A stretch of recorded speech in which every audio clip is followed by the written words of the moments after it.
Welcome to Anonna's creation. Today, we begin an epic journey into the darkest corners of mythology, back to the dawn of time itself, to uncover the story of the Titan king who defied tyranny.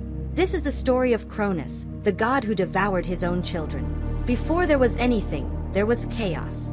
Imagine not darkness, but a void. A shapeless, directionless, raw potential. From this gap, the first foundations of reality emerged. The first consciousness to truly awaken was the earth herself. We call her Gaia.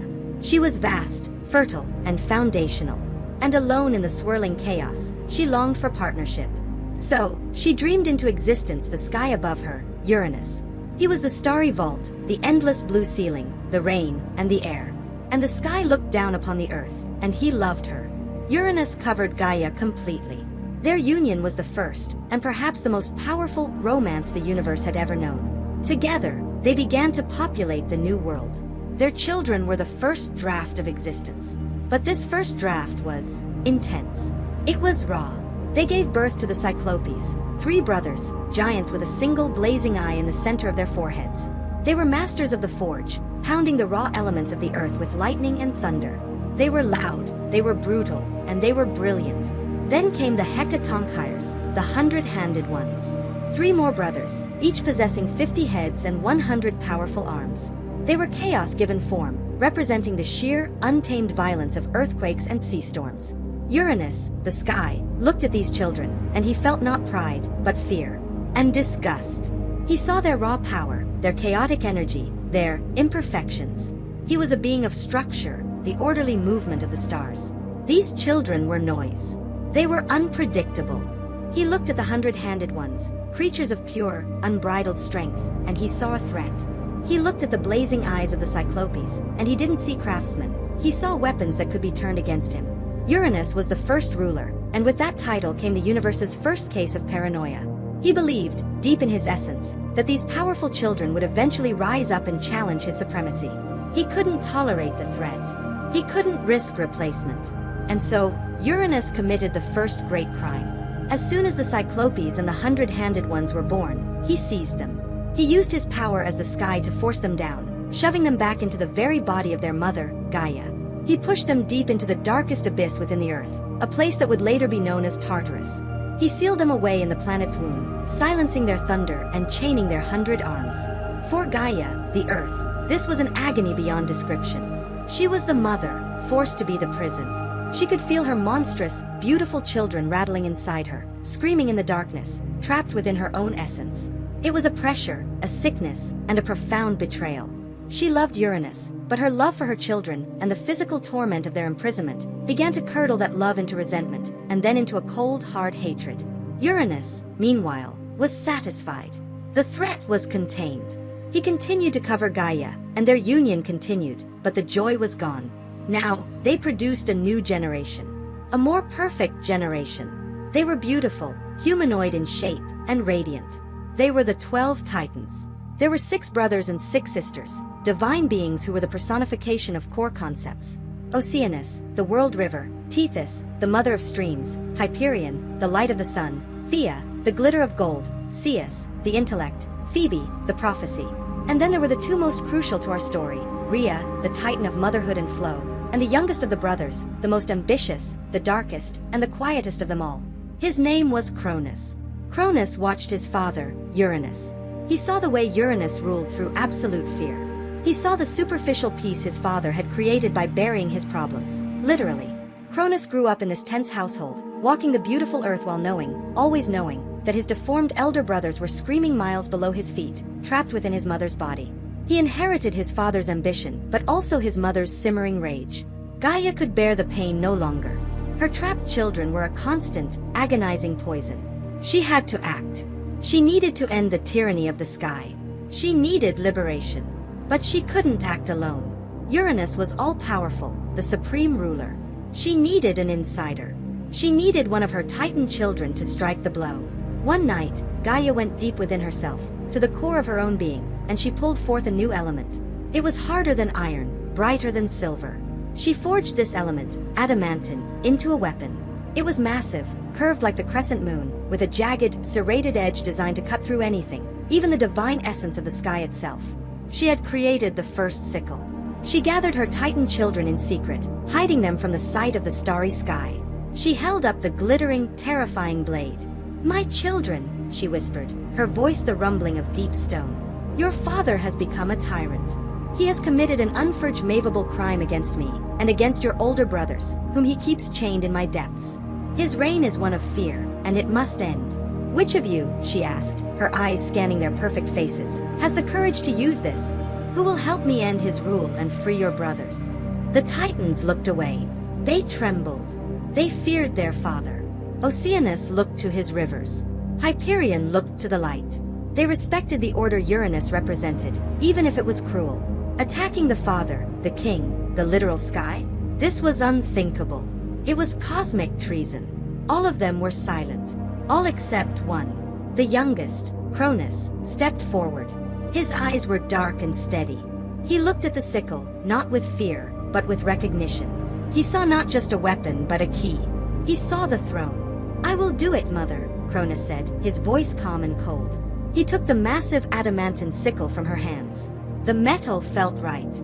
"I despise him for what he has done to you, and for the shame he brings upon us. His time is over. I will take his power." Gaia smiled, a shadow passing over the mountains. The plot was set. That very night, she laid an ambush for her husband.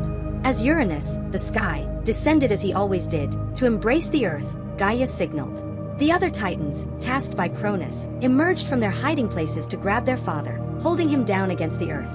And Cronus, filled with his mother's rage and his own ambition, lifted the great sickle high. He brought the jagged blade down upon his father, severing Uranus from his power, and from the world, in the most brutal way imaginable. With one defining, terrible act of rebellion, Cronus ended the first age, castrated his own father, and seized control of the entire cosmos. The reign of the Titans had begun, and Cronus, the ambitious son, was now the new king of the universe.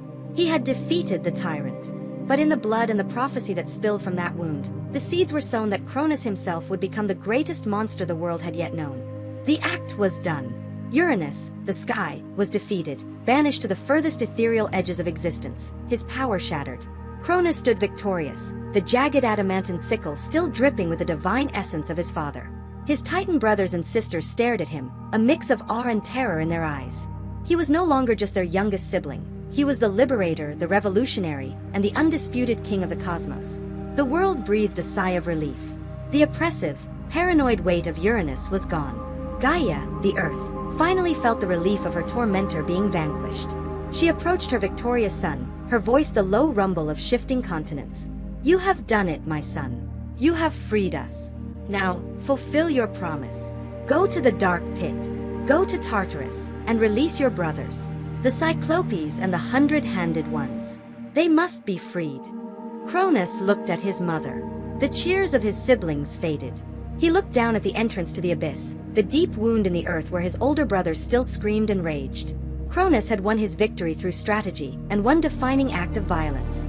But the Cyclopes, they were living thunder. The 100-handed, they were walking armies. In that moment, the new king realized a terrible truth. His father, Uranus, had been paranoid. He had been cruel. And he had been, perhaps, correct. If these primordial forces of chaos were released, who could control them? They didn't bow to strategy, they were brute force. They would not respect his new order. They would shatter the fragile peace he had just created. Cronus felt the first cold chill of the power he now held. To keep the throne, one must protect it from all threats. Even family. Especially family. He turned to Gaia, his face as hard as the sickle he held. "No," he said. Gaia recoiled. "What did you say?" "Their time is done," Cronus declared, his voice leaving no room for argument. "They are chaos. I am bringing order. They will remain where they are. Their prison is necessary for the stability of the new world." He then took the massive locks his father had forged and reinforced them. He turned his back on his mother and his imprisoned brothers, sealing the pit of Tartarus shut, this time for good. Gaia was devastated. She realized with dawning horror that she had not replaced a tyrant with a liberator. She had merely replaced one tyrant with another. She had traded a paranoid husband for a calculating, cold-hearted son. This betrayal was the first act of Cronus's reign. His second was to build a new world. The Titans took control, dividing the known universe among themselves. This era was celebrated, ironically, as the Golden Age. Cronus ruled with absolute authority. There was no war, because everyone feared the new king. There was no challenge to his power. He sat on the throne of the cosmos, and he demanded absolute obedience. To secure his dynasty, he needed a queen. He turned to his sister, Rhea, the gentle titan of the earth, bounty, and motherhood. She was compassionate and serene, the perfect balance to his dark, calculating ambition. They were married, and the cosmos celebrated the union of king and queen. Cronus finally had everything he ever wanted: absolute power, a stable kingdom, and a beautiful queen. But the past is never truly gone. The blood of Uranus, spilled upon the earth, still carried a curse. The dying whisper of his vanquished father, combined with the bitter fury of his betrayed mother, Gaia, coalesced into a prophecy. The prophecy was delivered to Cronus, perhaps by Gaia herself, bitter and seeking revenge for her imprisoned children. The words echoed in the grand hall of the Titans, striking the new king with a cold dread he had not felt since the moment he first raised the sickle. The prophecy was simple, and it was devastating. You rose by betraying your father. You rule through fear, just as he did. And just as you tore the power from his grasp, so too shall your own destiny be fulfilled. One of your own children will rise against you, and they will cast you down. This prophecy poisoned everything.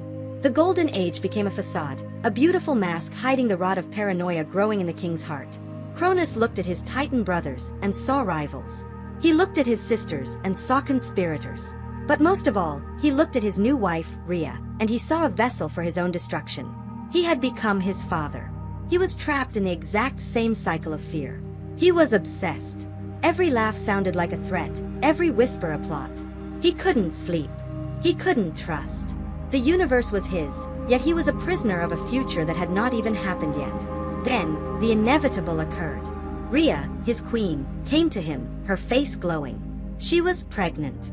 This news, which should have been the crowning joy of his new kingdom, was, to Cronus, a death sentence. This was it. This was the beginning of the end. He spent the months of her pregnancy in a dark torment. He watched her grow, and he felt only dread. This wasn't his child, it was his replacement. It was his executioner, gestating, growing stronger every day. Rhea could feel his coldness, his distance. The warmth of their marriage vanished, replaced by the chilling shadow of his obsession. Finally, the day of the birth arrived. Rhea delivered a perfect, beautiful goddess. She was radiant, the embodiment of warmth and safety. She was the goddess of the hearth and the home. Rhea named her Hestia. She held her daughter, weeping with joy and exhaustion, and presented her to the king. Cronus entered the birthing chamber. The room was warm from the new goddess's light, but Cronus brought the cold of the void with him. He looked down at the infant. He saw not a daughter, but the prophecy made flesh. He saw the sickle rising against him. He saw his own downfall wrapped in swaddling clothes. "Give her to me," he commanded. Rhea hesitated, a mother's protective instinct flaring. "My lord, she is your firstborn. She is perfect. Give her to me, now." His voice was iron. Trembling, Rhea handed her baby daughter over to her husband. Cronus took the small goddess in his massive hands. He looked at her innocent face, brimming with new divine light. And he knew what his father had done wrong. Uranus had merely imprisoned his children, leaving them alive to fester in the dark, a threat that his own mother could later turn against him. Imprisonment was a temporary solution. It left room for failure, for escape, for revenge. Cronus would not make that mistake. He would be more thorough. He would erase the threat completely. Before Rhea could even process what was happening, Cronus opened his cavernous mouth, the mouth of the king who ruled time and destiny, and he placed his entire newborn daughter inside. And with one horrific, world-shattering gulp, he swallowed Hestia whole, sending her screaming down into the divine abyss of his own stomach. Rhea let out a cry that cracked the mountains. But there was nothing to be done. The child was gone, trapped not in the earth, but within the living body of her own father. Cronus turned, wiping his mouth, the dreadful silence of the nursery deafening. The prophecy, he thought, was averted. The threat was contained. But in reality, the war had just begun. The royal court of the Titans was silent. After Cronus swallowed his firstborn daughter, Hestia, a suffocating quiet fell over the cosmos. The Golden Age, which had begun with the promise of order and prosperity, now felt brittle and cold. The other Titans knew what their king had done. They heard Rhea's scream echo from the mountaintops. But Cronus sat on his throne, his authority absolute, the memory of the sickle he used on his own father still fresh in everyone's mind. No one dared to question the king. Rhea was shattered. She was the titan of motherhood, yet she was childless. She isolated herself, her grief vast as the earth. But Cronus felt only relief. He had met the prophecy head-on and, he believed, he had won. Destiny had sent a challenger, and he had simply erased the threat. He ruled his golden age with a calm, iron fist, satisfied that his reign was secure. But the universe demanded balance. Time moved forward. And soon, Rhea was pregnant again. If the first pregnancy was tainted by fear, the second was defined by pure dread. This was not a celebration of life. It was a 9-month countdown to a funeral. Rhea pleaded with Cronus. She tried to reason with him. He was your father, she would argue, but this is your child. Our child. She cannot harm you. Cronus only stared at her, his eyes cold. The prophecy did not specify gender. It did not specify timing. It only specified my doom. I will not allow it. Rhea gave birth to her second child, another perfect goddess. This was Demeter, her essence radiating the warmth of the fertile earth, the promise of grain and the harvest. Rhea held her only for a moment, trying to memorize every detail of her face, before the shadow of the king fell over them. Cronus arrived, not as a father, but as an executioner. Rhea begged. She wept. She clung to the infant, but she was powerless against the king of the cosmos. He ripped the child from her arms, ignored her screams, and, just as he had done with Hestia, Cronus swallowed Demeter whole. 2 daughters were now gone. Trapped alive, conscious, and immortal, floating in the divine darkness of their father's stomach. The cycle of terror had become the new normal in the royal household. Cronus, obsessed, would not let Rhea out of his sight, ensuring that every birth happened under his watchful gaze. And Rhea conceived again. Her third child was another daughter. This birth was agonizing, not just physically, but emotionally. Rhea felt hollowed out. She gave birth to Hera. This was the goddess destined to rule over marriage, family, and childbirth, an irony so cruel it bordered on cosmic madness. She was the goddess of the very bonds that her father was systematically destroying. Cronus arrived, his ritual now practiced. He barely glanced at the infant before taking her and consuming her, locking his future queen away in the same living prison as her sisters. Cronus believed his control was absolute. He had neutralized 3 threats. The prophecy was being managed. But the cosmos was relentless. Rhea was pregnant a 4th time. And this time, it was a son. When Cronus saw the boy, his paranoia flared into rage. This must be the one. A son, born to challenge the father, just as he had challenged Uranus. This was the child of the prophecy. Rhea didn't even have time to name him before Cronus seized the infant boy, the god who would one day be named Hades, the future ruler of the dead.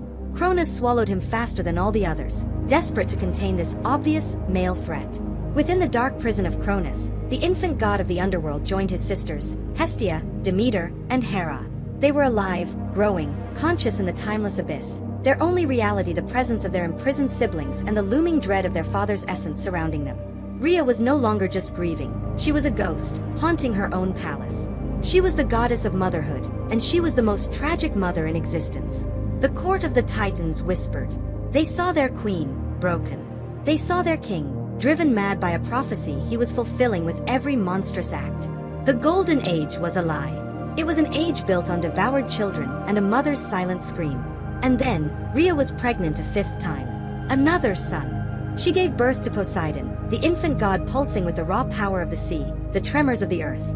He was a god of chaotic, powerful energy. When Cronus saw this second son, his fears were doubly confirmed. First Hades, now this. He was being surrounded, assaulted by heirs. He didn't hesitate. He grabbed the infant god of the sea and swallowed him, sending the lord of earthquakes tumbling into the eternal darkness to join his 4 siblings. 5 children born, and 5 children consumed. Rhea had nothing left. Her love for Cronus, the ambitious brother she had once admired, had long ago turned to ash. There was only hatred now. There was only the aching emptiness. She wandered the earth, her grief poisoning the very ground she walked on, her fertility cursed. But the universe had one more child planned. One final chance. Rhea realized she was pregnant for the 6th time. A cold, hard clarity cut through her fog of despair.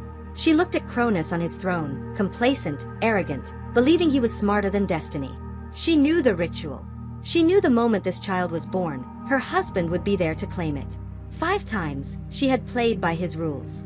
5 times, she had lost. This time would be different. This child, whether it was the child of the prophecy or just another victim, would not be taken. She would not let it happen. Her grief finally hardened into the same substance her mother-in-law, Gaia, had once used to forge a weapon. Her sorrow became a plan. Rhea realized she could not overpower Cronus with strength. He was the king. But she remembered how he became king. He did not defeat Uranus with brute force. He defeated him with cunning, with ambush, and with a tool forged by a vengeful mother. Rhea, the broken queen, knew what she had to do. She had to save this last child. And to do that, she needed to betray her husband. She needed help. She went to the only other beings in the cosmos who hated Cronus as much as she did, his parents. She went to Gaia, the earth, and Uranus, the sky. She went to the very beings he had betrayed, and she began to plot. Rhea, pregnant with her sixth child, knew that time was running out. Her despair had finally cooled into a hard, focused resolve. She needed allies, and she went to the only powers in the cosmos who understood betrayal better than she did, her parents. Or rather, her parents-in-law, Gaia and Uranus.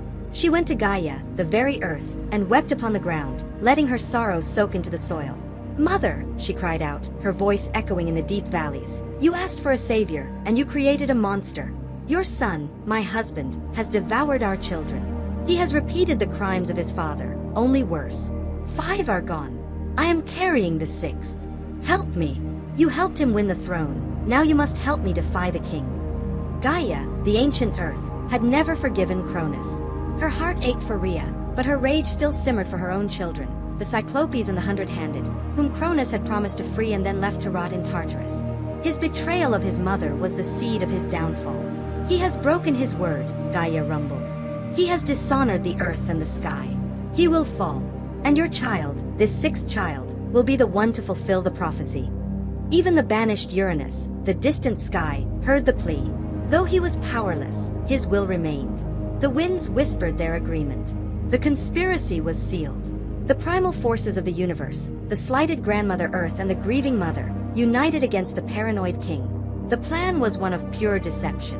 Cronus could not be fought, so he must be tricked. Gaia decreed that Rhea would not give birth in the palace, not under Cronus's watchful, obsessive gaze. She must flee. Using her power, Gaia clouded Cronus's perceptions.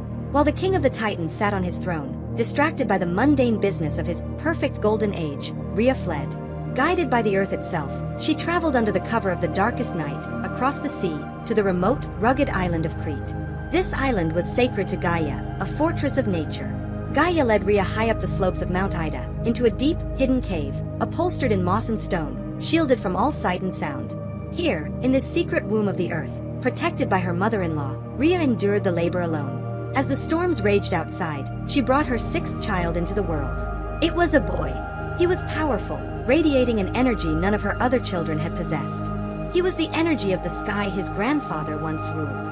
He was Zeus. But Rhea knew she could not stay. Her role in this deception was far from over. She had to return to Cronus to maintain the illusion. The baby needed protectors. Gaia provided. She summoned the Curetes, primal warrior spirits of the mountain. They were tasked with one sacred duty: stay by the infant Zeus and protect him. Whenever the baby would cry, and he cried with the force of a coming thunderstorm, the Curetes would immediately begin their war dance, pounding their heavy spears against their great bronze shields, shouting and chanting, creating a chaotic, rhythmic thunder of their own that drowned out the infant's voice, ensuring that Cronus, leagues away, would never hear the sound of his own doom. And for sustenance, Gaia provided Amalthea. In some tellings, she was a nymph, in others, a sacred goat. She nursed the infant Zeus, feeding him on milk and honey, nourishing the young god as he grew in the safety of the cave. Rhea held her son only once. She wept, kissing the infant who held the fate of the cosmos. Leaving him was the hardest thing she had ever done, harder even than watching the others consumed. But this sacrifice was the only way any of them might be saved. Before she left, Gaia gave her the final piece of the plot. The earth produced a large, oblong stone, roughly the size and weight of a newborn infant. It would later be known as the Omphalos stone.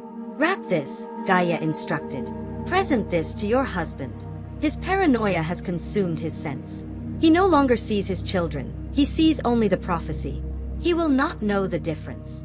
Rhea swaddled the cold, heavy rock in the finest newborn linens, the same blanket she had prepared for her son. Her heart breaking, she left Crete, the sound of clashing shields fading behind her, and began the long journey back to the palace. Cronus was waiting. His pacing had worn grooves in the palace floor. His paranoia was spiking. He knew the time had come. When Rhea entered the throne room, she was clutching the bundle to her chest, her face a perfect mask of the broken, grieving wife. "The child is born," Cronus stated. His voice was flat, devoid of emotion. "Give it to me." Rhea played her part. She wept. She begged him, one last time. "Please, my lord. Our fifth son. Let us keep just this one. He is." "Now!" Cronus roared, his patience gone. The prophecy was screaming in his ears. With a final theatrical sob of defeat, Rhea slowly handed over the swaddled bundle. Cronus snatched it from her. He was so consumed by his ritual, so blinded by his arrogant belief that he could control destiny, that he didn't look. He didn't check. He felt the weight, assumed the form was correct, and saw only the threat. Just as he had done 5 times before, Cronus, king of the Titans and the ruler of the cosmos, opened his throat and swallowed the object whole. He felt the heavy bundle slide down his gullet, settling deep in the divine abyss of his stomach, joining the threats he had already neutralized. Cronus sighed, a deep, satisfied relief washing over him. It was done. 6 children. 6 threats. All of them contained. The prophecy was finally, irrevocably, defeated. He was safe. He returned to his throne, calm and secure, the ruler of his perfect, silent, golden age. Rhea watched him, her eyes dry. She was hollow, but she was also triumphant. Her husband, the tyrant, sat on his throne believing he was victorious, unaware that he was now nursing a stone. And far away, hidden in a cave, the true prophecy was drinking milk, growing stronger and waiting. The true storm was gathering. Time for the gods moves differently. For Cronus, the king of the cosmos, the decades following the swallowing of the stone were the best of his reign. He was secure. He was absolute. The prophecy had been met, the threats neutralized. His paranoia finally receded, replaced by a satisfying, arrogant calm. This was the pinnacle of the Golden Age. The world operated in perfect, predictable harmony. Cronus ruled his kingdom with an iron, efficient hand, unaware that the entire foundation of his peace was a lie. He sat on his throne, the undisputed master of all creation, his belly full of his trapped children and one heavy, indigestible rock. Far away, on the wild mountainous island of Crete, a very different reality was unfolding. Inside the deep, damp cave on Mount Ida, the true prophecy was growing. Zeus was not raised as a prince. He was raised as a secret, a warrior hidden in the dark. His entire world was the sound of chaos. His lullabies were the thunderous, clanging rhythm of the Caretes, the warrior spirits who danced and beat their shields day and night, their primal percussion masking his very existence from the ears of the universe. He was not fed the delicate ambrosia of the Titan court. He was nursed by the sacred goat, Amalthea. He grew strong on her milk and the wild honey of the mountain. He was tough, feral, and possessed an energy that frightened the nymphs who tended to him. He was a creature of the earth, Gaia's hidden weapon, but his blood belonged to the sky. His powers manifested early and violently. When Zeus was frustrated, the air in the cave would crackle. When he was angry, storms would gather over the peak of Mount Ida, storms that had no natural source. He learned that he could pull the static from the air, shaping it in his hand until it became a jagged, white-hot bolt of pure energy. He was the thunder. He was the lightning. He had inherited the power of his grandfather, Uranus, but unlike Uranus, Zeus saw it not just as a crown, but as a weapon. He grew to manhood in the cave, his only companions the frantic, dancing warriors and the sacred animals. He was strong, charismatic, and clever, but he was restless. He knew he was a prisoner, though his jailers were also his protectors. He would stand at the mouth of the cave, staring at the vast world below, feeling a sense of destiny pull at him. He knew he was not meant for this isolation. While Zeus grew in strength, Cronus grew complacent. The king of the Titans trusted no one, but he also feared no one. He felt the occasional discomfort deep within his divine gut. Sometimes, he would feel a sharp pain, a pressure, a sudden coldness, or a bubbling heat from within. This was his children, Hestia, Demeter, Hera, Hades, and Poseidon, immortal and alive, scraping against the walls of their living prison, a constant, low-level divine indigestion. But Cronus dismissed it as the meaningless echoes of defeated threats. Finally, Zeus was a god in his full prime. The Caretes could barely contain the energy radiating from the cave. The time had come. One day, the shield dancing stopped. The cave fell silent for the first time in Zeus's life. Into the stillness stepped a new consciousness. It was Gaia. The Earth Mother, his grandmother, manifested herself before the young god she had protected for so long. Zeus stood before her, crackling with raw power, demanding answers. Who am I? Why have you kept me here? Who is the tyrant the Kureets dance to hide me from? Gaia looked at her grandson, the culmination of her long-plotted revenge. And she told him everything. She told him of the void, and of his grandfather Uranus, the first tyrant. She told him of the sickle, and the rise of his father, Cronus. She told him of Cronus's own paranoia, and the betrayal, how Cronus had left her own children, his uncles, rotting in Tartarus. And then, her voice softening with the ancient sorrow of his mother, she told him the truth of his birth. Your father, Cronus, king of the Titans, received a prophecy that his own child would overthrow him. To prevent this, he became a monster. Your mother, Rhea, gave birth 5 times before you. 5 siblings you have never met. Hestia, Demeter, Hera, Hades, and Poseidon. Where are they? Zeus demanded, his fists tightening. He devoured them, Gaia said, her voice a low rumble of stone. He swallowed them whole, the moment they were born, trapping them within his own immortal body to neutralize the prophecy. They are alive, Zeus. They are suffering. They are your brothers and sisters, trapped in an abyss of darkness for their entire lives. She explained the plot. How Rhea, in her final act of desperation, fled to Crete. How Zeus was saved. And how his mother, to save him, had returned to the throne room and fed the paranoid king a swaddled stone, which Cronus swallowed without hesitation. Your father sits on his throne right now, Gaia finished, fat and arrogant, believing he has defeated destiny. He thinks you are a rock in his stomach. He has no idea that you are the storm. The prophecy was never just a threat, Zeus. It was a promise. It is you. You were saved to save them. You must free your siblings, and you must end the reign of the Titans. Zeus listened, and the wild, chaotic energy he had always possessed finally focused. It focused into a singular, white-hot point of rage. This wasn't just ambition, though he felt that, too.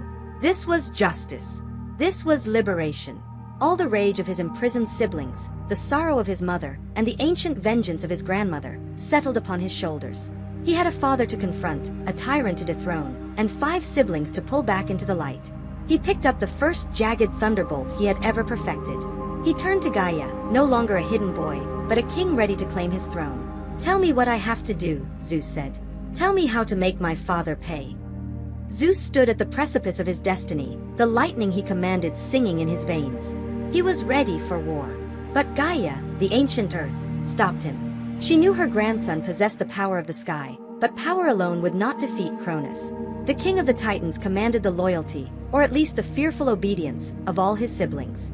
To attack the fortress of Mount Othrys directly was suicide. Your father, Gaia warned, her voice the grinding of mountains, was defeated by cunning, not by force. You must use the same tools against him. He is arrogant, he is complacent, and he trusts no one, which makes him vulnerable to those who can gain his trust. Brute force will unite the Titans against you. You must shatter his kingdom from within. And for that, you need more than lightning. You need wisdom.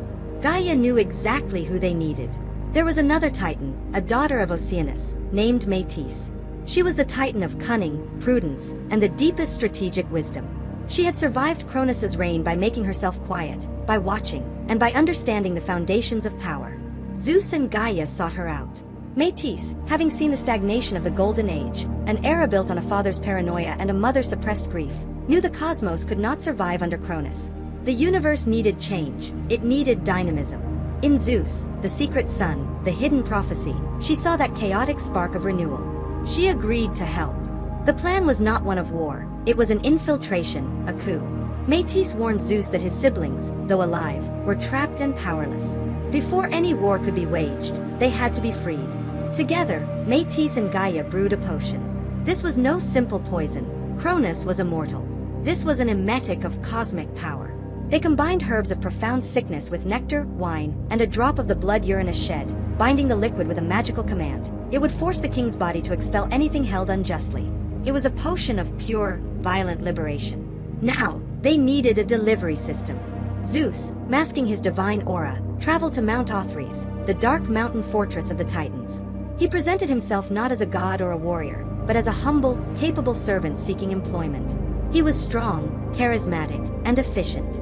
Cronus, in his arrogance, was impressed by the capability of this new servant and saw no threat in him. He gave Zeus the most trusted position in the household, the king's personal cupbearer. Zeus played his role perfectly. For weeks, perhaps months, he served the tyrant who had devoured his family. He poured Cronus's nectar. He listened to the Titan court, gathering intelligence. He saw the way the other Titans feared his father. He felt the hollow, sterile silence of the Golden Age. And he waited, the vial of Métis's potion burning in his pocket, his rage simmering beneath a mask of perfect servitude. The moment came during a celebration, or perhaps just a routine evening meal. Cronus, feeling particularly pleased with the predictable stability of his universe, called for his cup. Zeus stepped forward, his heart pounding a rhythm against his ribs.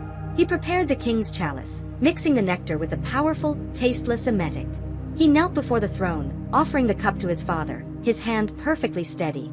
Cronus, suspecting nothing, took the chalice and drained it in one long draught. For a moment, there was silence. Cronus smiled, satisfied. Then, his eyes widened. A look of confusion crossed his face. He felt a deep, churning sensation, a profound wrongness originating from the core of his being.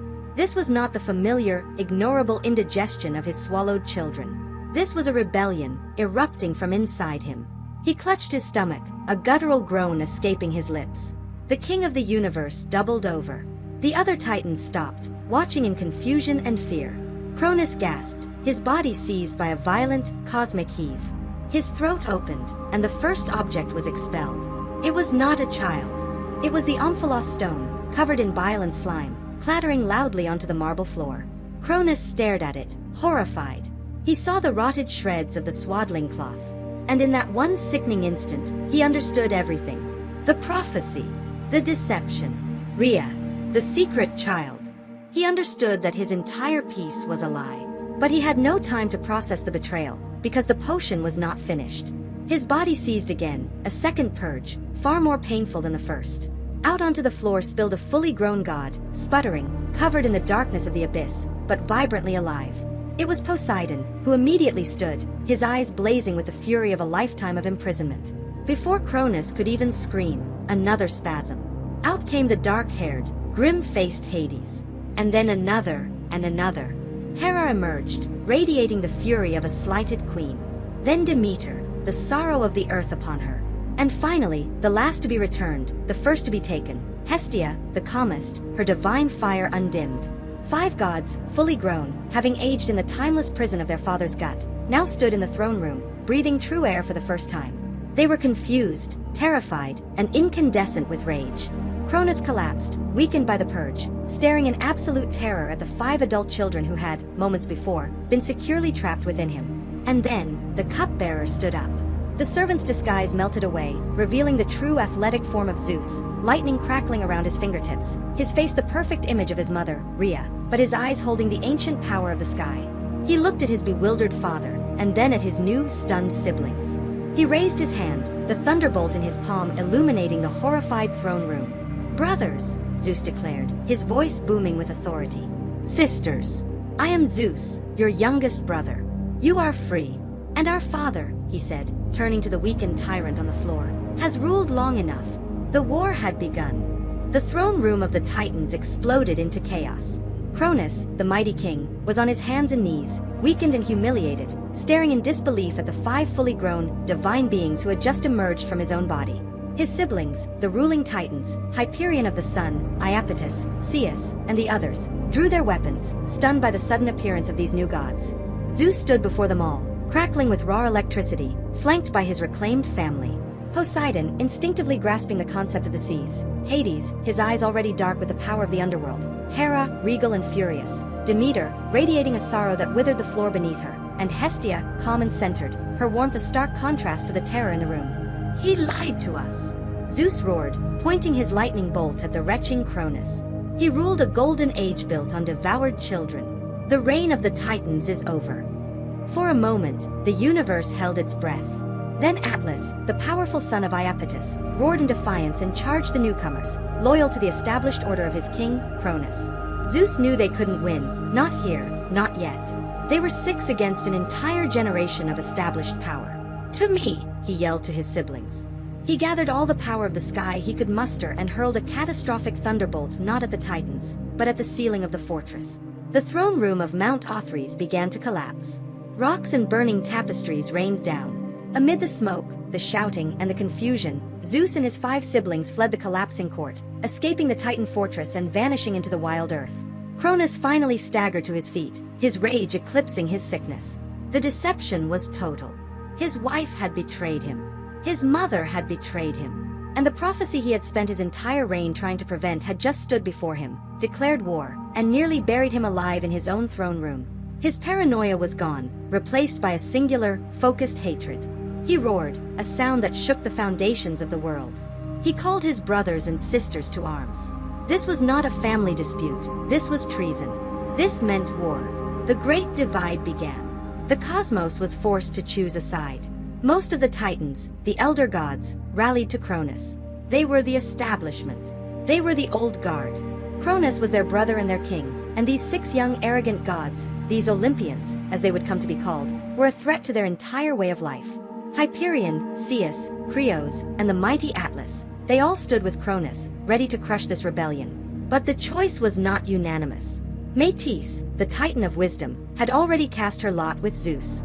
And there were others who saw the tides of destiny turning. The Titan Iapetus had 2 sons who were central to this decision: Atlas, who became Cronus's greatest general, and Prometheus, whose name meant forethought. Prometheus watched everything unfold. He saw the cyclical violence, the paranoia of Uranus passed down to Cronus. He saw the raw, dynamic power of Zeus, and he saw the prophecy fulfilling itself. He advised his father and the other Titans, "We cannot win this. We are fighting against destiny itself. This is the end of our age." They ignored him, calling him a coward. Prometheus, realizing the old guard was doomed by its own stubbornness, made the hardest decision of his life. He turned his back on his father, his brother Atlas, and his entire generation, and he sought out Zeus. He offered the new gods his counsel, his cunning, and his knowledge of the Titans' weaknesses. While the Titans fortified their ancient mountain fortress, Mount Othrys, Zeus led his siblings to a different peak, the highest in all of Greece, Mount Olympus. This would be their stronghold. Where Othrys was dark, ancient, and rooted in the earth, Olympus was high, piercing the sky, a fortress of clouds and lightning. The battle lines were drawn. Mount Othrys, the seat of the Titans and the Old Order, versus Mount Olympus, the stronghold of the new gods and the rebellion. The war began, and it did not end. This was not a war of quick victories. It was the Titanomachy, the War of the Titans. It lasted for 10 agonizing, cosmic years. The power unleashed nearly unmade the universe. The Olympians would charge, Zeus would hurl lightning, bolts so powerful they boiled the seas. Poseidon, claiming his mastery of the water, would send tidal waves crashing against the Titan fortress. Hades, discovering his power over the shadows, would demoralize their armies. But the Titans were older. They were stronger. Their hides were nearly invulnerable. They were the raw concepts of the universe itself. Led by Cronus and the immense strength of General Atlas, they would retaliate, ripping mountains from their foundations and throwing them at Olympus. For 10 years, the war ground on. Neither side could gain the advantage. The universe shook, but the stalemate held. The younger gods had speed, rage, new tactics, and the strategic brilliance of Prometheus and Metis. But the Titans had brute force, ancient power, and decades of established rule. Zeus, exhausted, his lightning spent against the impenetrable defenses of Othrys, realized the truth. They were not winning. They were, perhaps, losing the long war of attrition. Rage was not enough. Justice was not enough. They needed a new weapon. They needed allies who held a deeper, older grudge against Cronus than even they did. As Zeus pondered the stalemate, the voice of his grandmother, Gaia, the earth, rose to him from the ground. "You fight your father," the voice rumbled, "but you are making his same mistake. You are ignoring the power that he himself buried. You think you are the only children Cronus betrayed? You have uncles, trapped in the darkness. He betrayed me by leaving them there. He betrayed you by swallowing you. You cannot win this war with the weapons you have. You must unlock the weapons he feared. You must free the Cyclopes, and you must free the 100-handed ones. You must go down, Zeus. You must go to Tartarus." Zeus stood on the peak of Mount Olympus, looking across the scarred earth toward the dark fortress of Mount Othrys. 10 years of war, and nothing had been gained. Gaia's voice echoed in his mind, "You are making his same mistake. You must free the power he buried." The stalemate could only be broken by escalation. The Olympians, fueled by rage, were not enough. They needed the primal chaos that Uranus, and then Cronus, had deemed too monstrous to exist in the daylight. They needed their uncles. Zeus, knowing the fate of the war rested on this quest, prepared for the most dangerous journey in existence. He was going to descend into Tartarus. Tartarus was not just a prison. It was the deepest abyss of the cosmos, as far below the earth as the sky was above it. It was the literal cellar of creation, a place of profound darkness, designed to hold the concepts that reality itself rejected. It was here that Uranus had imprisoned his first monstrous children, and here that Cronus, in his first act of tyranny, had broken his promise to Gaia and left them to rot. The descent was an ordeal that tested Zeus's very essence. He traveled down, past the roots of mountains, past the foundations of the world, deeper even than the shadowy realm of the dead. He entered a realm where light had never touched, a pit of despair. Finally, he reached the gates. They were forged of solid adamantine, the same unbreakable metal as the sickle that had dethroned his grandfather. But the gates were not unguarded. Cronus, like Uranus before him, employed a jailer. Standing before the entrance was Camp, the warden of Tartarus. She was a nightmare given form. She had the upper body of a woman, but her lower half was a massive, coiling dragon's tail. Vipers grew from her waist, and the head of a rabid dog sprouted from her shoulders. Her wings were dark, and she held two whips crackling with venom and lightning. She was the sentinel of the old order, and she recognized the spark of the sky god in Zeus. She hissed, recognizing the son of the man who paid her salary. Zeus did not bother to negotiate. He gripped the raw, untamed lightning he commanded and launched himself at the guardian. The battle shook the foundations of the underworld. Camp met his lightning with her own dark energy, her scorpion tail lashing out, her vipers spitting acid. But Zeus was fighting with the desperation of a failing war. He was the new generation, and Camp was a relic. He drove his thunderbolt through her chest, silencing the warden of Tartarus forever. The monster dissolved into the darkness, and the keys to the ultimate prison were his. He threw open the massive adamantine gates. The stench of eons of imprisonment rolled out. Zeus stepped inside. In the gloom, he saw them. Two groups. First, the three Cyclopes, Brontes, the Thunderer, Steropes, the Lightning Maker, and Argesh, the Brightness. They were giants, their bodies scarred and weary, but their single massive eye in the center of each forehead burned with a mad, industrial light. Nearby, huddled in rage, were the Hekatonkyres, the hundred-handed ones. Katos, Briareos, and Gyges. They were mountains of flesh, each possessing 50 heads that muttered and screamed, and 100 powerful arms that restlessly tore at the stone floor. They had been in the dark since the beginning of the world, betrayed first by their father, Uranus, and then, more bitterly, by their brother, Cronus, who had used their imprisonment as the very excuse to start his rebellion, only to leave them chained when he seized power. They looked at Zeus with hatred. Another son of the sky, the Cyclopes growled. A brother to the tyrant Cronus. Have you come to mock us? Or to tighten these chains? Zeus stepped into the light of their burning eyes, unafraid. I am not my father, he declared, his voice echoing in the abyss. And I am not my grandfather. I am the prophecy that Cronus spent his life fearing. He devoured my siblings. He tried to have me erased. I am now at war with him, just as he was at war with Uranus. But I will not repeat his betrayals. He offered his hands. Cronus left you here because he feared your power. I have come seeking it. He offered you nothing. I offer you this. From a pouch, Zeus produced ambrosia and nectar, the food and drink of the gods, which he had brought from Olympus. Eat, drink, regain your strength, and then join me. Not as prisoners, not as slaves, but as allies. Join me and help me tear down the king who left you in this pit. Help me give you vengeance. The monstrous prisoners were silent. They saw the truth in his eyes. They recognized the same enemy. Slowly, the Cyclopes took the divine food, and as they consumed it, their ancient primal strength surged back, their bodies glowing with the heat of the forge. Their gratitude was immediate, and it was practical. The Cyclopes were the greatest smiths in all creation. You fight Cronus? Argesh growled. You use raw lightning. That is a child's toy. We invented the thunderbolt. We will arm you. They fired up their ancient forges in the heart of Tartarus. They began to hammer the elements of the abyss.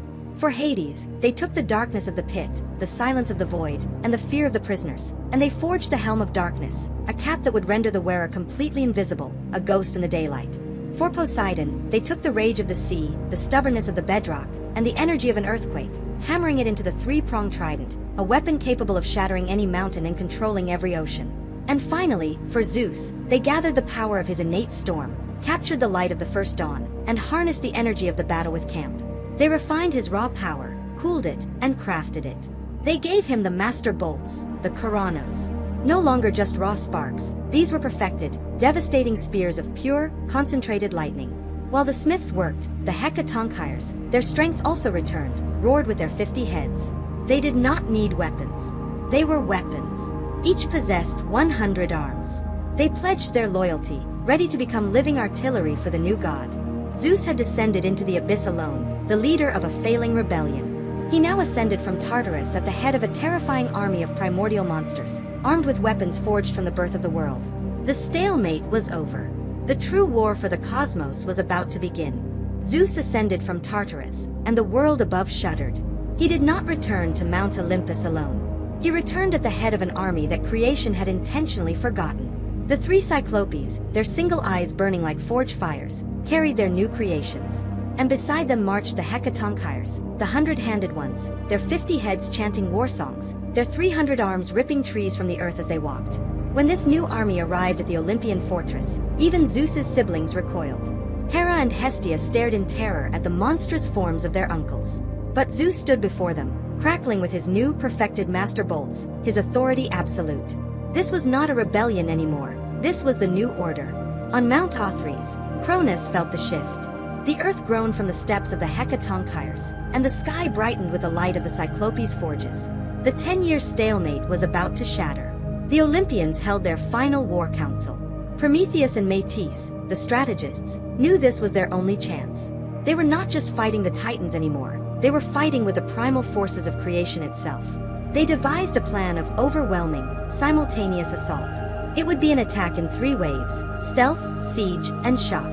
The first wave belonged to Hades.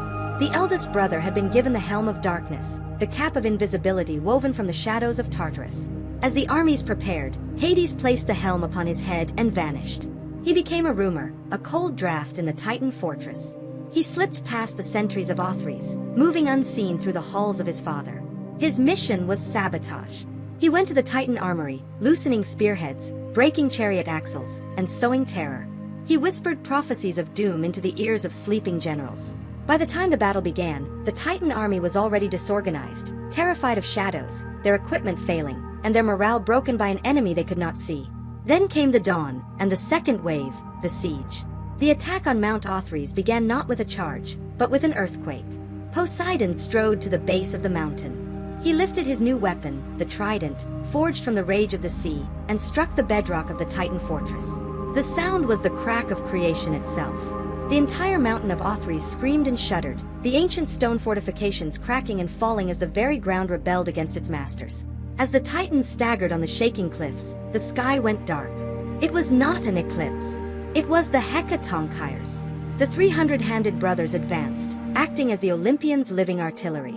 They began tearing boulders the size of houses from the surrounding landscape, and with their 300 collective arms, they hurled a relentless volley. It was a storm of stone and earth. The Titans, mighty and invulnerable as they were, had no defense against an army that could throw an entire mountain range at them. The bombardment was devastating, pinning the Titan forces down, shattering their lines, and turning their impenetrable fortress into a pile of rubble. Finally, came the third wave, the shock. While the earth shook and the sky rained boulders, Zeus led the charge. He was no longer just the chaotic god of the storm. He was the king of the gods, the wielder of the master bolts. He led his siblings, Hera, Demeter, Poseidon, and Hestia, along with the Cyclopes, charging up the fractured slope of Mount Othrys. Zeus unleashed his new weapons. These were not the wild sparks he had thrown before. These were spears of pure, perfected energy, forged and focused by the Cyclopes. They struck with devastating accuracy, blasting through Titan defenses. General Atlas, the strongest of Cronus' allies, tried to mount a countercharge, but he was met by the Cyclopes themselves, who wielded their forge hammers as warhammers, their strength a match for any Titan. In the center of the ruins of his throne room, Cronus stood, witnessing the end of his age. His fortress was collapsing beneath his feet, his armies were buried in stone, and his unseen enemy was destroying him from within. And then, he saw him. Zeus, his youngest son, the prophecy made flesh, ascending the peak. This was the final duel. Father versus son. The old guard versus the new order. Cronus, the Titan who ruled time, swung his ancient weapon, perhaps the very sickle he had used on his own father. But Cronus was fighting to maintain a stagnant, paranoid past. Zeus was fighting for the future. Zeus leaped into the air, gathered all the power of the sky, all the rage of his devoured siblings, and all the perfected craft of the Cyclopes, and hurled the master bolt. It struck Cronus directly in the chest. The blast was blinding, an explosion that vaporized the throne and sent the king of the Titans flying backward, defeated, broken, and blasted from the peak of his own mountain. When the loyal Titans saw their king fall, their will broke. Atlas was overwhelmed and captured. The remaining Titans surrendered. After 10 years of brutal grinding warfare, the Titanomachy was over. Zeus stood victorious on the smoking ruins of Mount Othrys, his siblings and his monstrous uncles at his side. The cosmos was quiet, waiting for its new king. The reign of the Titans had ended. The age of the Olympians had begun. The dust settled on the ruins of Mount Othrys. The Titanomachy, the 10-year war that had nearly unmade creation, was over. The surviving Titans who had remained loyal to Cronus knelt in chains, defeated, awaiting the judgment of the new king. Zeus, standing tall, his master bolt smoking in his hand, looked down upon the enemies who were also his family, his aunts and uncles. The new age required order, and order required justice. The cycle of tyranny and rebellion had to end, and that meant the threats had to be permanently neutralized. The first judgment was passed on the rank-and-file Titans who had waged the war against them. Zeus, Poseidon, and Hades all remembered the dark prison from which their greatest allies had come. They knew the perfect holding cell. The defeated Titans, Hyperion, Creos, Zeus, and the others who refused to yield, were bound in chains forged by the Cyclopes. They were marched to the edge of the abyss and cast down, one by one, into the crushing darkness of Tartarus. But this time, the prison would be guarded by allies. The Hecatonchires, the hundred-handed ones, who had spent eons in that pit suffering under the negligence of Cronus, gladly accepted the role of eternal jailers. Their hatred for the Titans who had left them to rot was absolute. They descended into Tartarus, not as prisoners, but as wardens, ensuring that the old guard would never again threaten the cosmos. Next came the judgment of the Titans' greatest general, Atlas, son of Iapetus, who had commanded the armies of Cronus with brutal effectiveness and unwavering loyalty. For his leadership in the rebellion, Atlas was given a sentence unique in its torment. He was not to be imprisoned in the dark. He was taken to the westernmost edge of the world, where the earth met the sky. There, Zeus decreed his punishment. Atlas would be forced to take the heavens, the very essence of his grandfather, Uranus, upon his massive shoulders. His eternal task was to hold the sky aloft, forever separating it from the earth, bearing the entire crushing weight of the cosmos for all time. His strength, which he had used to try and destroy the Olympians, would now be used to literally hold their new world together. Finally, there was Cronus, the defeated king, the paranoid father, the god who ate his children. He was dragged before his children, the 5 he had devoured, and the 1 he had tried to erase. He was immortal, so death was not an option. Zeus would not repeat the cycle of patricide. Instead, his sentence was eternal confinement. The Cyclopes forged the strongest chains ever made, cooled in the river Styx, and bound the former Titan king hand and foot. He was cast into the deepest, darkest, most secure corner of Tartarus, a prison within the prison. The prophecy was fulfilled in the most complete and devastating way. Cronus had feared a child would overthrow him, and in his monstrous effort to prevent it, he had created the very army that did. He had refused to free his brothers from Tartarus, and now Tartarus was his own eternal home. He had swallowed his children into a dark abyss, and now he himself was trapped in the ultimate dark abyss, guarded by the very monsters he betrayed. The cycle was broken by imprisonment. With the old order punished and secured, the new order had to be established. The war was over. The spoils of the universe were before them. The victors were the 3 great sons of Cronus and Rhea, Zeus, Poseidon, and Hades, who had led the charge and wielded the weapons of victory. Also standing with them were their sisters, Hestia, Hera, and Demeter. To avoid the very jealousy and ambition that began the last war, they agreed not to fight over the realms. They would let fate decide. They would cast lots for the 3 great dominions of creation, the sky, the sea, and the unseen. The lots were cast. Hades, the eldest son, stepped forward and drew his destiny, the underworld. The vast, dark, unseen realm beneath the earth, the final home of all mortal spirits. He would be the grim king of the dead, the lord of the shades, and the keeper of the gates of finality. Poseidon, the next brother, drew his lot, the sea. He was granted domain over all oceans, rivers, and streams. With his trident, he would command the waves, the storms of the sea, and the earthquakes that shook the very land. And finally, Zeus, the youngest son, the liberator, drew the final lot, the sky. He received the highest domain, the heavens above, the realm of the air, the clouds, and the thunder. As the wielder of the lightning and the liberator of his siblings, he was unanimously accepted as the new king of all gods, the supreme ruler of the cosmos, the arbiter of justice. The earth itself was declared common ground, shared by all. The new government was formed. The gods ascended to Mount Olympus, which they established as their permanent, glittering fortress and capital. Zeus sat on the high throne as king. Hera, his sister, would become his queen. Poseidon took to his oceans, and Hades descended to his shadowy kingdom. The age of the Titans was definitively, violently, over. The age of the Olympians had begun. The age of the Olympians had begun. Zeus sat on the high throne of Olympus, the master bolt resting by his side. His siblings had established their domains. Poseidon ruled the restless seas, Hades governed the silent souls of the underworld, Hera organized the new pantheon as queen, Demeter began to heal the war-torn earth, and Hestia consecrated Olympus with the gentle flame of the central hearth. The war was won. The cyclical tyranny of father over son had finally been broken. The cosmos, for the first time, seemed to be in balance. But the victor often forgets the promises made in the revolution. And they had forgotten the desires of the most powerful entity in existence, Gaia, the earth herself. Gaia, who had started this entire chain of events. Gaia, who had given Cronus the sickle to overthrow Uranus because Uranus had imprisoned her children, the Cyclopes and the Hundred-Handed, within her body. Gaia, who had then helped Rhea hide Zeus, to overthrow Cronus, because Cronus had broken his promise and left those same children chained. Zeus had freed his monstrous uncles, yes, but only to win his war. And now that the war was won, what had he done? He had taken his enemies, his father, his aunts, and his uncles, the defeated Titans, and he had imprisoned them. He had cast them down, bound them in chains, and locked them deep within the earth. He had thrown them back into Tartarus, back into Gaia. To Gaia, the Earth Mother, Zeus had repeated the exact same crime as his father and his grandfather. He had merely swapped one set of prisoners for another. Her children, the Titans, were now suffering in the same pit where the Cyclopes had suffered. To her, the new order was just the old tyranny painted in a brighter color. She saw Zeus, her grandson, sitting on his high mountain, hurling lightning, his power unchecked. She saw the Olympians celebrating their victory, loud and arrogant, on a throne built by imprisoning her other children. Gaia's patience, the slow, grinding patience of stone and soil, finally broke. Her love for this new generation turned to absolute hatred. If the Titans were too stagnant, and the Olympians were too arrogant, she would wipe the slate clean.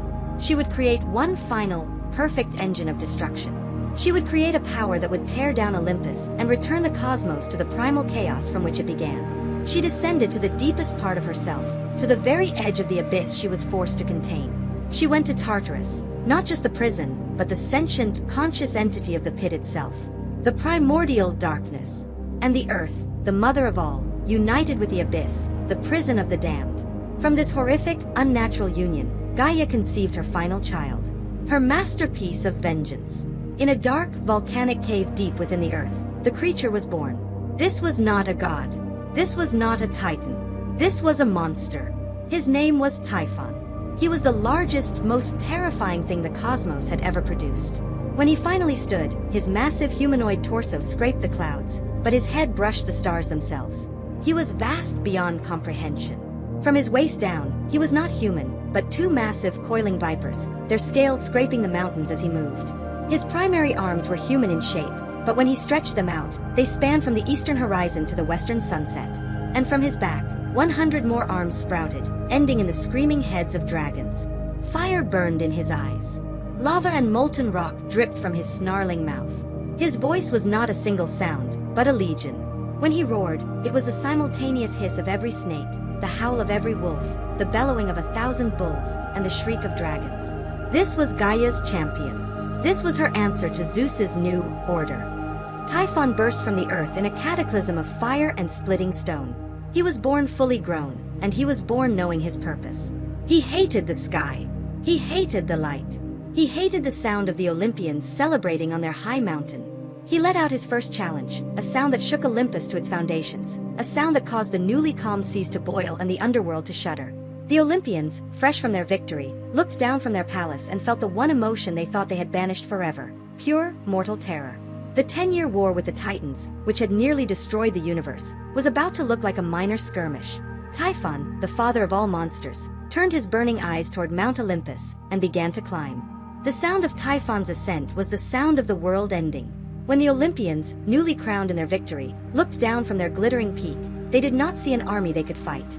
They saw a primal force. Typhon, the son of Gaia and Tartarus, was taller than the mountains he used as stepping stones. His 100 dragon heads hissed the language of volcanoes, and his viper legs crushed forests with every step. This was not a titan. This was chaos given flesh. And the gods panicked. The heroes of the Titan War, the new rulers of the cosmos, were overcome with a terror so profound that their divine nature shattered. They did not hold the line. They did not stand with their new king. They fled. In a desperate, humiliating exodus, the Olympians abandoned Mount Olympus, scrambling for their very existence. They fled south, toward the lands of Egypt. And in their terror, they disguised themselves, shedding their divine forms to hide from the monster that Gaia had unleashed. Hera, the queen of the heavens, transformed herself into a timid white cow. Artemis, the huntress, became a cat, hiding in the shadows. Apollo became a hawk, Hermes an ibis. Poseidon didn't even make it that far. He dissolved his form and dove into the deepest trenches of his own ocean, hiding his essence in the crushing dark. Hades, sensing the tremor, sealed the gates of the underworld, locking himself in, abandoning the world above. The entire pantheon, the new order that had just divided the universe, dissolved. Only one god remained on Olympus: Zeus. He stood by his throne, his master bolts in his hand, watching the monster approach. He knew he could not run. He was the king. If he fled, his reign was a lie. He was no better than Cronus, a coward hiding from destiny. He was the god of the sky, and Typhon was an abomination of the earth. This was the final test of his sovereignty. As Typhon reached the slopes of Olympus, Zeus roared his own challenge and flew out to meet him. The battle that followed made the 10-year Titanomachy look like a squabble in a sandbox. It was the sky versus the earth. Zeus hurled his perfected lightning, throwing hundreds of master bolts, strikes so powerful they sheared the tops from mountains. He struck Typhon again and again, searing the dragon heads, boiling the blood of the monster. Typhon roared in agony, the sound causing the stars to shake, and he fought back. He used his 100 arms to rip up entire islands and hurl them at the sky god. He spit lava and poison. The battle raged across the globe. Where Zeus's lightning struck, the ground melted. Where Typhon stepped, the land was poisoned. The seas boiled, the skies turned black with ash. Zeus fought with the desperation of a king protecting his new world. But Typhon was the son of Gaia and the pit itself. He was raw, primal creation, and his rage was infinite. He endured the lightning. He endured the storm. And he closed the distance. As Zeus pulled back his arm for another bolt, Typhon's massive viper coils shot forward, faster than lightning. They wrapped around Zeus, ensnaring him, crushing his arms to his sides. The master bolts fell from his grasp. Typhon squeezed, dragging the king of the gods from the sky and slamming him into the earth, the impact creating a massive crater. Zeus was trapped. He wrestled against the coils, but the monster's strength was absolute. Typhon had won. But Typhon was not interested in imprisonment. This was Gaia's revenge, and it required humiliation. Pinning the sky god down with his viper legs, Typhon unleashed his dragon heads, which bit and tore at the god. Then, using a jagged sickle-like claw of adamantine, Typhon leaned down and performed a horrific surgery. He sliced deep into the muscles of the god king, severing and pulling out the divine sinews from Zeus's arms and legs, the very source of his physical strength. Zeus roared in agony, a sound that the fleeing gods heard all the way in Egypt. But he was powerless. He was immobilized, mutilated. The god of lightning could no longer even stand. Typhon laughed, a sound like 1,000 volcanoes erupting at once. He took the crippled, helpless body of the king of the gods and threw him into the Carytian cave, deep in the mountains of Cilicia. He then took the severed sinews, the source of Zeus's power, wrapped them in a bearskin to preserve them, and hid them in the same cave. To guard this prize, the defeated king and the weapons of his strength, Typhon left behind a guardian. She was Delphine, a monstrous dragon woman, half serpent, half nymph, fiercely loyal to her brother Typhon. The universe fell silent. Typhon, the father of monsters, stood victorious upon the earth. Gaia's revenge was complete. The Olympians were scattered, hiding as animals, their leader defeated, dismembered, and imprisoned by a dragon in a dark cave. The reign of Zeus was over. The cosmos was broken. With Zeus defeated and mutilated, Typhon reigned supreme. The monster, Gaia's final word, rampaged across the world, unchallenged. He tore down the newly built temples, split the earth, and boiled the seas, remaking the world in his own image of fire and chaos. There was no order. There was no law. There was only the roar of the dragon and the hiss of the serpent. Gaia, the Earth Mother, had her revenge, but her victory was the unraveling of reality itself. Far away, in the sands of Egypt, the new order whimpered. The Olympian gods, the great victors of the Titan War, remained hidden, cowering in their animal disguises. Hera mooed pitifully as a cow. Artemis hunted mice as a cat. They were paralyzed by the primal fear that Typhon projected, ashamed of their cowardice, but too terrified to act. The reign of the Olympians, it seemed, was the shortest and most humiliating in cosmic history. But two gods refused to accept this fate. The first was Hermes, the son of Zeus. He was the god of thieves, travelers, messengers, and cunning. He was not the strongest, but he was the fastest and the cleverest. The second was Pan, the god of the wild, of shepherds, and of primal nature. While the others hid, these two realized that hiding was only a slower death. They had to restore the king. Hermes, using his divine speed and his ability to travel unseen, embarked on the universe's most dangerous reconnaissance mission. He flew like a whisper across the burning world, avoiding the gaze of Typhon, searching for the energy signature of his father. He eventually located the Carytian cave in Cilicia. He watched from the shadows, spying on the guardian, the monstrous serpent nymph, Delphine. He saw her arrogance, and he saw within the cave the bearskin pouch that she guarded as closely as the crippled god himself. He saw the helpless form of his father, the king of the gods, lying powerless in the dark. Hermes returned to Pan, his face grim. They had their location. They needed a plan. They could not fight Delphine. The battle would certainly alert Typhon, who would return and slaughter them all. This could not be a war. It had to be a heist.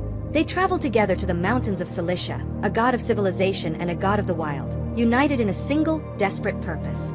They needed to separate the guard from the treasure. This was Pan's moment. While Hermes crept close to the cave entrance, Pan climbed to a neighboring ravine, a position where the acoustics would echo perfectly.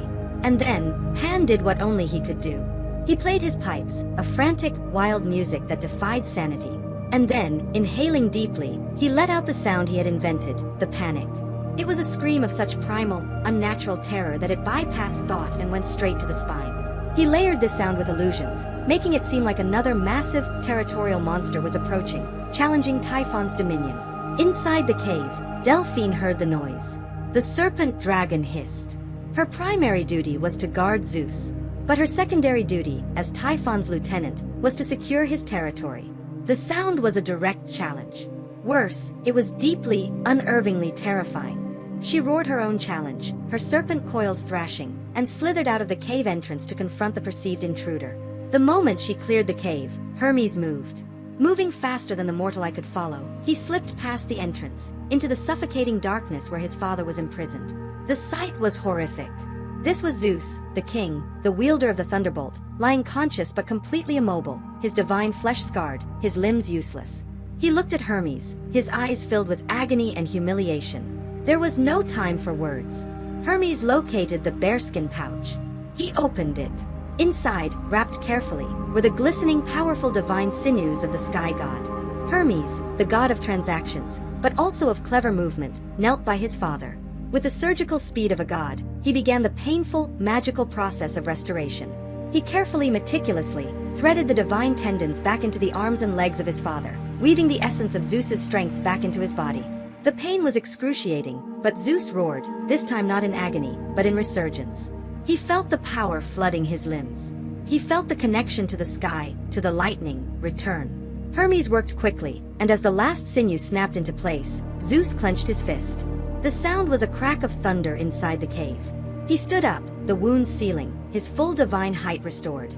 His eyes were not the eyes of the confident king who had divided the cosmos. They were the eyes of a storm that had been trapped and focused into a single point of pure, devastating fury. Hermes glanced around the cave and saw Typhon's trophies, the master bolts, discarded in a corner, useless to a god who couldn't lift his own arms.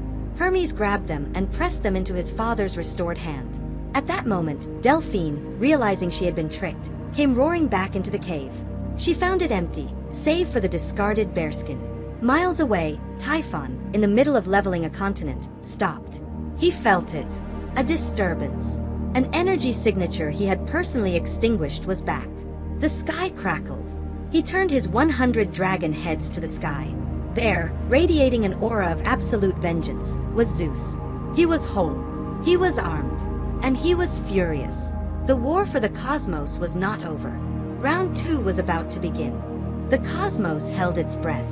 Zeus, restored and bristling with divine fury, hovered in the blackened sky. Below him, Typhon, the monster who had conquered the world, let out a confused and territorial roar, his 100 dragon heads spitting fire at the god he thought he had permanently crippled.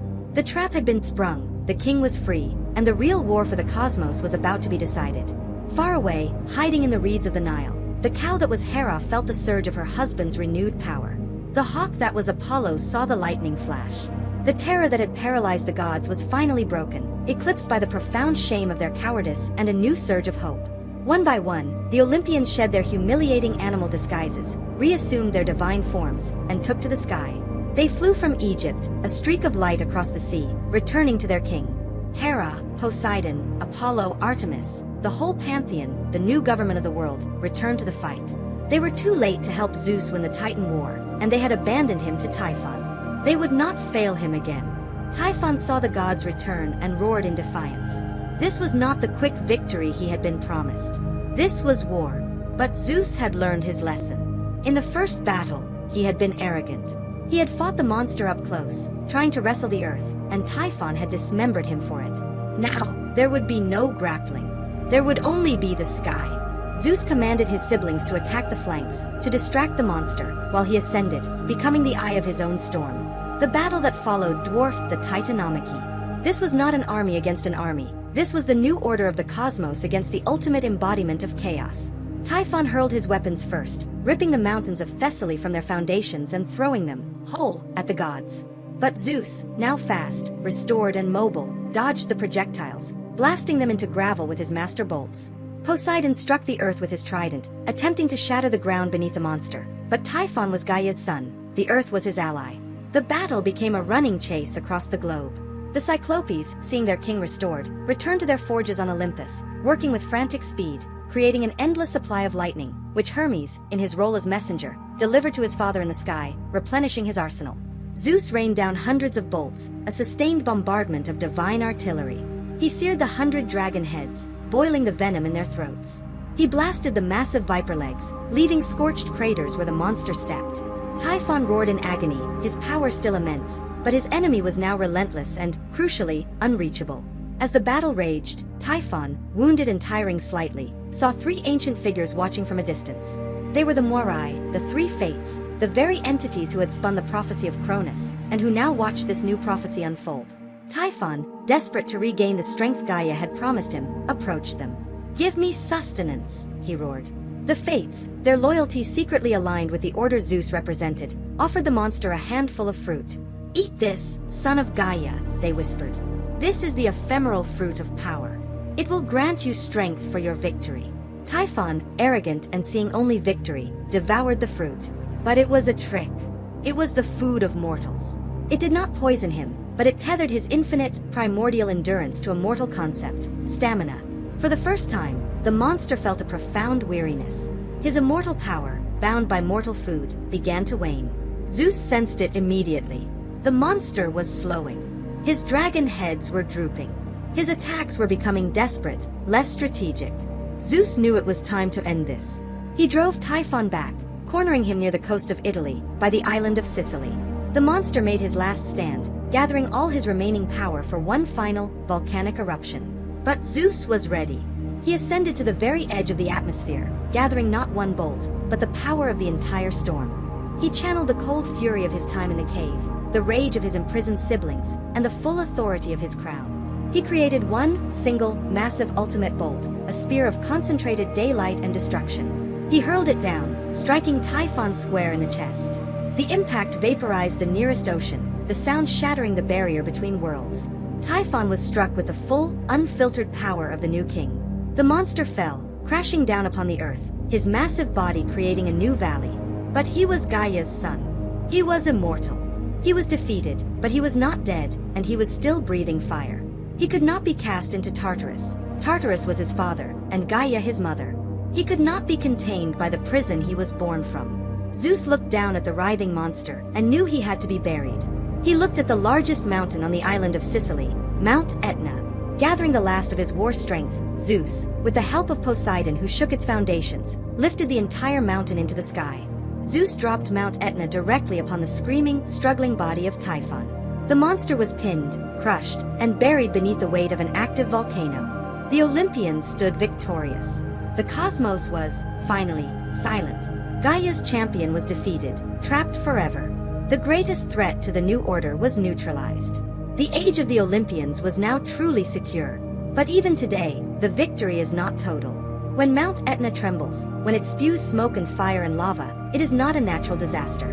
It is the monster Typhon, still alive, breathing fire from his 100 dragon heads, raging in his eternal prison beneath the mountain. The age of the Olympians was, at last, secure. The smoke from Mount Etna was a distant reminder of the chaos they had overcome.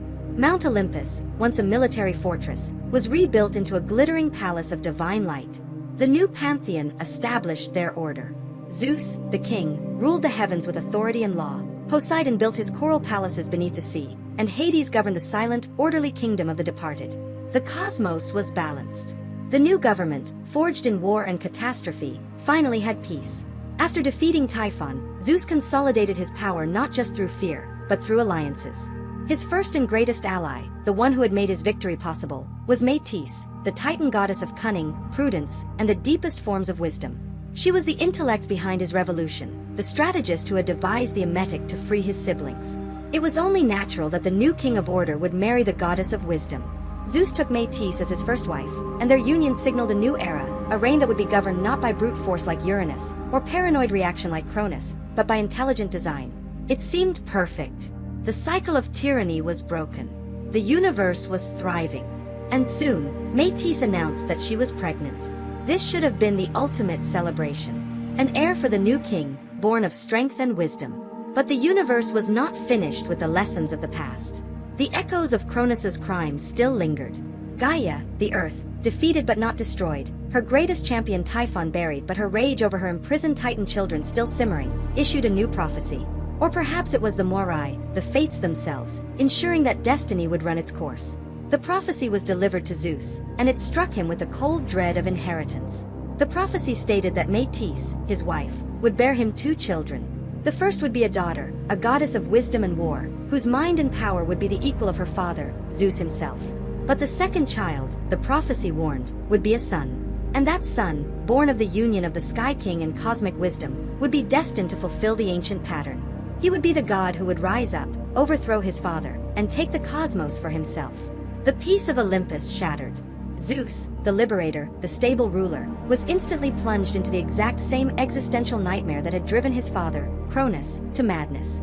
He looked at his beloved wife, Metis, the wisest counselor he had, and he no longer saw his ally. He saw the vessel of his own doom. He saw the mother of his replacement. He saw the beginning of his end. The paranoia that had defined the Titanomachy, the fear that he was just one more link in a chain of patricide, seized his heart. Zeus wrestled with his fate. He remembered his father, Cronus, trembling before the prophecy. Cronus's solution was clumsy, brutal, and born of pure panic.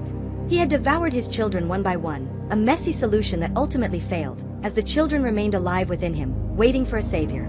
Cronus had tried to eat the problem. Zeus, the god who had married wisdom itself, believed he could be smarter. He could not make his father's mistake. He could not wait for the children to be born. That was reactive. He had to be proactive. He had to neutralize the source of the prophecy, the mother. But how to destroy Metis, the very concept of wisdom? He approached her, his heart heavy, his mind racing with a cunning that, ironically, she herself had taught him. He masked his terror with a game. "My love," he said to the pregnant Metis, "you are the Titan of cunning. Your power is profound. They say you can change your shape into anything. Is this true?" Metis, proud of her abilities, affirmed that it was. "I believe you can become a lion, or a dragon, or a sea storm," Zeus challenged playfully. But the greatest masters of change are those who control not just the large, but the insignificant. I wager you cannot make yourself truly small. I wager you cannot become a drop of water, or a fly. Metis, perhaps seeing the challenge as a simple game with her husband, or perhaps in a moment of hubris, laughed. To prove her absolute mastery over form, she instantly dissolved her divine shape, shrinking, compacting her essence, until she was nothing but a single buzzing fly. The moment she changed, the playful look vanished from Zeus's face. He saw his opening. This was his solution. Cronus had swallowed his children out of fear, and they lived on. Zeus would swallow the mother, wisdom itself, and he would not just imprison her, he would absorb her. He would internalize the very wisdom that threatened him. Before Métis could transform back, Zeus opened his mouth and swallowed the fly. He had done it. He had repeated the monstrous crime of his father. He had devoured his own family to protect his throne. But in his mind, he had succeeded where Cronus failed. Cronus swallowed his children and remained a paranoid fool. Zeus had swallowed wisdom itself, making Métis, and the prophecy she carried, a permanent part of his own consciousness. He stood alone in his throne room, the king of the gods, having just consumed his first wife. He believed he had finally, truly, outsmarted destiny. He believed the cycle was broken. He had no idea that Métis, and the first child of the prophecy, were still very much alive, and now growing, trapped not in a stomach, but within the divine mind of the king of the gods himself. Zeus, king of the gods, now ruled a cosmos defined by stability. He had defeated the old order, imprisoned the Titans, vanquished the ultimate monster Typhon, and established his pantheon. More importantly, he believed he had solved the riddle that had destroyed his father. While Cronus had allowed the prophecy to turn him into a paranoid monster, Zeus had met his own prophecy with cunning. He had swallowed Métis, the very embodiment of wisdom, and in doing so, believed he had internalized the threat, absorbing his wife and preventing the conception of the son destined to overthrow him. Zeus had broken the cycle. He had won. He sat on his throne, his wisdom now unmatched, as the thoughts of Métis had become his own internal counsel.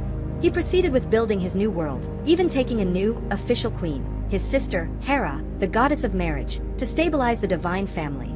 But the prophecy was not finished. And destiny, when swallowed, does not simply disappear. It began slowly. The king of the gods started to suffer from a headache. At first, it was a dull throb, a minor distraction. But the pressure grew. The dull throb became a piercing agony, and the agony became a sound, the distinct clang, clang, clang, of a hammer striking an anvil, echoing from inside his own skull. Within the divine consciousness of the Sky King, Métis was still a mother. She had completed her pregnancy. The first child of the prophecy, the daughter destined to be his equal in wisdom and strength, was alive. And she was growing. Trapped within the mind of her father, the child was being prepared. Métis, the ultimate artisan of cunning, was using the raw thoughts of Zeus himself as her forge, crafting a helmet, a spear, and a full suit of divine armor for her unborn daughter. The child was now ready to be born. And she was kicking. On Olympus, the headache became a cataclysm. Zeus, the god who endured the claws of Typhon and the chaos of the Titan War, was brought bellowing to his knees. The pain was unlike anything in creation. It was the agony of an idea too big to be contained, the pressure of a new god demanding birth. He roared so loudly that the foundations of Olympus cracked, and Poseidon's oceans recoiled in fear. The other gods rushed to the throne room, finding their king writhing, clutching his head, screaming that something was inside him, hammering, trying to get out. "It must be released," he bellowed, the pain making him mad. He saw his son, Hephaestus, the lame god of the forge, the master blacksmith of the gods, who stood nearby holding the very tools that were echoing in Zeus's head. "Hephaestus!" Zeus roared. Your axe. I command you, cleave my skull. Let it out." The gods recoiled in horror. Hera screamed. Apollo protested. But Hephaestus looked at his father, saw the necessity, saw the divine torment, and understood. This was not a murder, it was a birth. He hefted his largest, sharpest, double-sided bronze axe. He ordered the other gods to hold the king steady. Hephaestus raised the axe high, and with all the strength of the divine forge, he brought the blade down directly onto the center of Zeus's forehead. Zeus's skull split open. But there was no blood. There was no gore. Instead, a blinding ray of pure, golden light erupted from the wound. And leaping from that light, leaping fully formed from the mind of her father, landed the new goddess. This was not an infant, swaddled and helpless, like the children Cronus swallowed. This was Athena. She was a fully grown woman, radiating terrifying power and intellect. She was clad from head to toe in gleaming, impenetrable armor, a crested helmet upon her head, and a perfectly balanced spear in her hand. She landed on the floor of Olympus, raised her shield, and let loose a war cry so loud, so clear, and so powerful that it echoed across the entire cosmos, announcing the arrival of the goddess of wisdom and strategic war. The headache vanished. Zeus's wound sealed instantly, leaving no scar. He looked down, stunned, as his siblings stared in awe. In that moment, Zeus understood. The first part of the prophecy was fulfilled. The daughter, his equal in wisdom and strength, was born. But by swallowing Métis before the son could be conceived, the second part of the prophecy, the son who would overthrow him, was averted forever. Zeus looked at Athena, and he did not feel the paranoia of Cronus. He did not see a threat. He did not see his replacement. He saw his solution. He saw his favorite child. He saw wisdom made manifest, an ally born of his own mind, loyal to him forever. Zeus had faced the exact same test as his father and, by combining his father's crime with his own cunning, he had not just beaten the prophecy. He had weaponized it. The cycle was finally, truly, broken. The age of the Olympians was finally, truly, in session. Zeus, the king of the gods, sat on the high throne, his favorite daughter, Athena, the goddess of wisdom born fully formed from his own mind, often standing at his side. He had done what his father, Cronus, could not. He had faced the prophecy of his own overthrow, and through cunning rather than panic, he had neutralized the threat before it could ever be born. He had swallowed Métis, preventing the conception of the rival son, and gained an armored daughter in the process. The cycle of father-son patricide was broken. The Olympians ruled, their power absolute, their internal succession secure. But below, the earth still seethed. Gaia had not forgiven them. She had watched the entire saga, from the tyranny of her husband Uranus, to the paranoia of her son Cronus, to the apocalyptic rise of her champion Typhon. She had helped Zeus rise, believing he would bring liberation. But what liberation had he brought? He had taken her children, the Titans, the allies of Cronus, and locked them in the exact same prison as his grandfather had used. He had thrown them back into the dark pit of Tartarus, back into her own body. Her champion, Typhon, lay broken and breathing fire beneath a mountain, pinned by the new king. Gaia, the mother of all, had failed twice to dislodge the arrogant sky gods. She would not fail a third time. If a single, ultimate monster like Typhon could not defeat the Olympians, she would create an army. She would raise a generation of warriors born of pure, ancient rage. Gaia traveled to Phlegra, the mythological birthplace of fire, and she called upon the last remnants of her first betrayal, the blood of her husband, Uranus, which had spilled onto the earth when Cronus first castrated him. From that ancient blood, fertilized by the anger of the earth itself, a new generation sprang forth. They were the Gigantes, the giants. They were not like the Titans, who were humanoid gods of concepts. And they were not a singular entity like Typhon. They were an army of massive, terrifying warriors, each an individual champion. They were born in shining armor, wielding massive spears and boulders, and like their half-brother Typhon, many had coiling serpents for legs, binding them to the earth, their mother. They were bred for one purpose and one purpose only, the complete and total annihilation of Mount Olympus. As this army gathered, a new prophecy echoed through the cosmos, one that reached the ears of Zeus on his throne. This time, the prophecy was not about the birth of a rival, it was about the rules of engagement for the coming war. The fates decreed that the giants, born of the earth and the sky's first blood, were unique. They could not be killed by the gods alone. An Olympian could wound them, wrestle them, blast them, but the final killing blow could not be struck by any immortal hand. The new Olympian order, the prophecy declared, could only be saved if a mortal, a half-human, half-god hero, fought alongside them. This was a terrifying revelation. The gods looked down from Olympus as the giants, led by their greatest champions Porphyrion and Alcyoneus, began their assault. The Gigantomachy, the war of the giants, had begun. The giants did not need to wait 10 years. Their strategy was one of pure, brute force escalation. To reach the heavens, they began ripping up the mountains of Greece. They took Mount Pelion and stacked it on top of Mount Ossa, creating a massive, terrifying stairway to assault the gates of Olympus directly. The Olympians prepared for war, but their hearts were cold with dread. Their divine weapons were not enough. Zeus hurled his lightning, blasting giants from the mountain stairway, but the monsters, loyal to their Mother Earth, would fall, touch the ground, and rise again, healed and furious. Poseidon struck them with the trident, but the snake-legged giants were masters of the earth and sea. Hades rose from the underworld, his helm of darkness sowing chaos, but the giants were a legion. And their champion, Alcyoneus, was prophesied to be invincible, so long as he fought on the soil of his birth, his homeland of Phlegra. The gods were fighting a war they literally could not win. They were immortal, the giants were, conditionally, unkillable, and the Olympians were trapped in an endless battle, their new kingdom besieged by an army that regenerated from the very ground they walked on. Zeus realized the prophecy was his only path to victory. His external wars were not over. Gaia, his grandmother, had declared a final, unwinnable war against him. If the Olympians were to survive, if the new order was to be saved, they needed something they did not have. They needed an outsider. They needed a mortal champion. They needed a hero. And Zeus knew that if fate would not provide one, he would have to create one himself. The Gigantomachy was a nightmare of eternal warfare. The Olympians, the victors of the cosmos, were trapped in a fight they could not win. They were gods, but the prophecy was absolute. The giants, born of Gaia's final rage, could only be permanently killed if a mortal hero fought alongside the immortals. Zeus's lightning could blast the giants from their mountain ladder, but they would fall to the earth, their mother, and rise again, healed and furious. The new order, which had defeated titans and monsters, was being worn down by an army that could not die. Zeus, the king of cunning, the god who swallowed wisdom itself to secure his throne, knew he could not wait for destiny to provide a champion. He would have to forge one, just as the Cyclopes had forged his bolts. He scanned the mortal world, searching for the perfect lineage, a bloodline strong enough to bear the essence of a god. He found her in Thebes, Alcmene, a queen of unmatched virtue and beauty, a descendant of the heroic house of Perseus. But this solution created a new, devastating internal conflict. Zeus was not the titan Cronus, a singular ruler. He was the king of a new pantheon, and his queen was Hera, the goddess of marriage and commitment. To create this hero, he would have to betray the very foundation of the family he claimed to champion. This was the ultimate hypocrisy, but to Zeus, the survival of his regime came first. He would save his throne, even if it meant breaking his marriage. While Alcmene's noble husband, the general Amphitryon, was away at war, Zeus descended. He did not come as a storm or an animal. He came wearing the face of the man she loved. He disguised himself perfectly as her returning, victorious husband. And to ensure that the child conceived would have strength beyond all mortals, Zeus performed a miracle of time. He made that single night last the length of 3.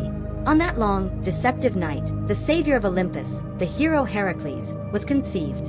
On Olympus, Hera felt the betrayal instantly. Her rage was colder and deeper than any ocean. This was not just infidelity. This was a strategic decision by her husband to create a champion outside of their marriage. This child, Heracles, became the living symbol of her humiliation. Zeus had created this hero to save the gods from Gaia's rage, but in doing so, he had unleashed the full, calculated rage of his own queen. When the time came for the child to be born, Zeus, arrogant in his triumph, made a proclamation in the divine court. "Hear me! This day, a child of my blood shall be born, and he will rule over all those around him." Hera heard the oath and smiled a terrible smile.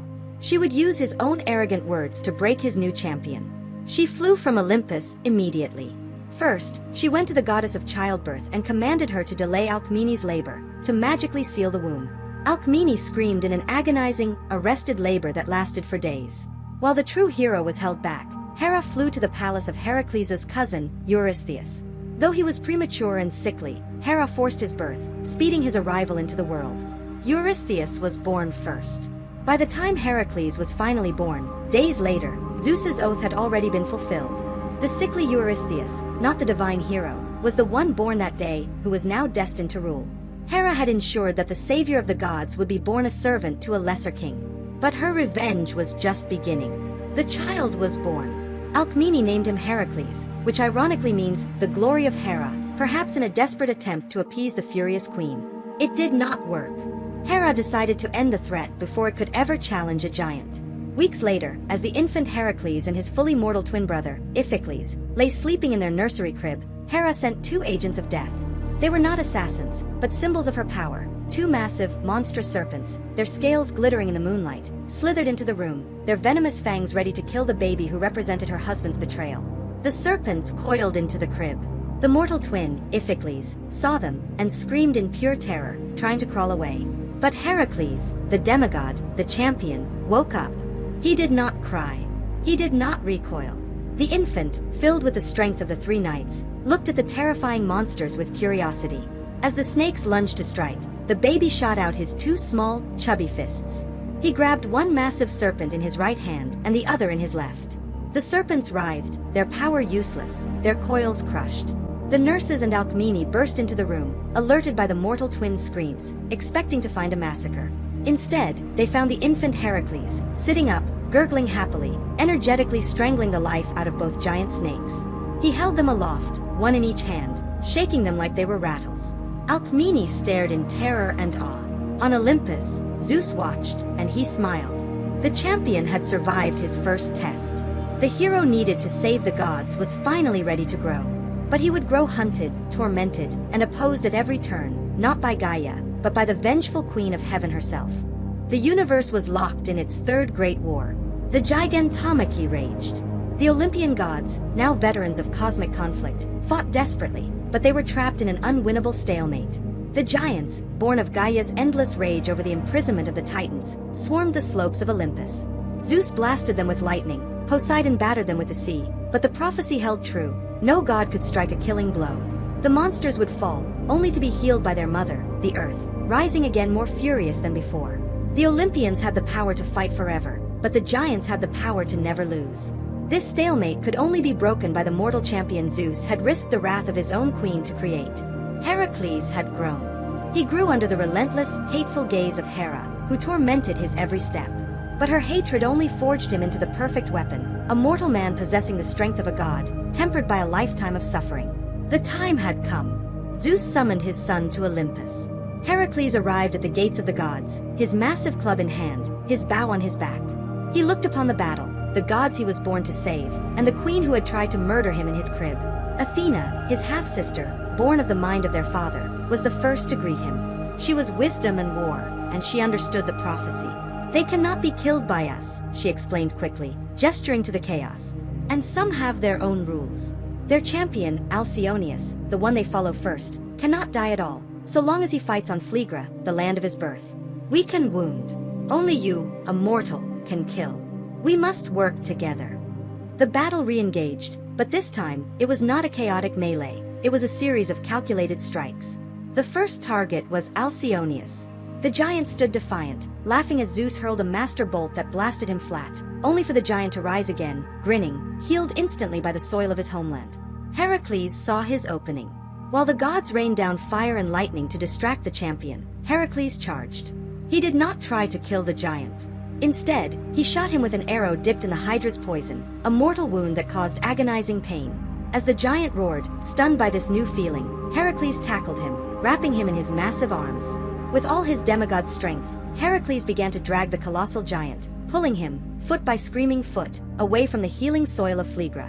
The moment Heracles dragged Alcyoneus across the border of his homeland, the giant's divine protection vanished. He was suddenly mortal. Heracles raised his great club and brought it down, ending the life of the giant's greatest champion. One down. The giants roared in fury. Their king, Porphyrion, saw the mortal hero who had tipped the scales, and he charged, ignoring the gods, aiming straight for Heracles. But as he charged, he passed Hera. Zeus, seeing his chance, used his power not to strike, but to influence. He cast a sudden, overwhelming bolt of divine lust into the giant's heart. Porphyrion stopped, his battle rage instantly replaced by a desire to seize the queen of the gods. He threw aside his spear and lunged for Hera. This was the opening. As the giant was distracted by the wife Zeus had betrayed, Zeus struck him with a devastating thunderbolt, blasting the giant to his knees.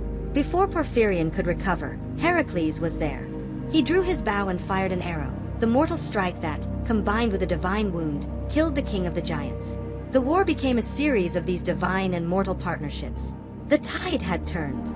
Hephaestus, the smith god, felled the giant Mimas by throwing massive ingots of red-hot molten iron, and Heracles finished him. Dionysus used his divine madness, and Heracles his club. And so, the ultimate irony played out on the battlefield of the cosmos. Hera, the queen of heaven, who had spent a lifetime trying to destroy Heracles, was forced to fight alongside the hero.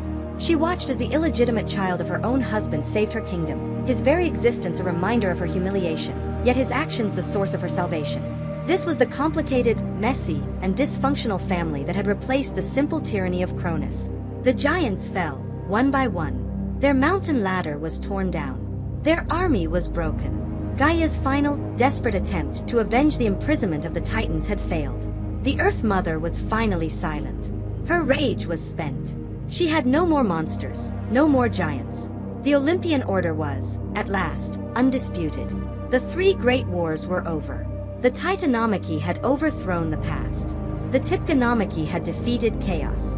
And now, the Gigantomachy had proven that the new order, a complex alliance of gods, cunning, and even the mortals they ruled, was superior to the primal rage of the old world. The legacy of the god who ate his children was finally, completely, concluded. The three great wars were over. The cosmos was settled, ruled by the new pantheon on Mount Olympus. The age of the Olympians was one of law, order, and structure. But the stability that Zeus had fought so hard to achieve, the order he had built by imprisoning his father Cronus, burying Typhon and defeating the giants, was an order that demanded absolute obedience. Zeus, the liberator, had secured his throne, and he would tolerate no further rebellion, not even from those who had helped him win. The greatest tragedy of this new order centered on the ally who had made it possible, Prometheus.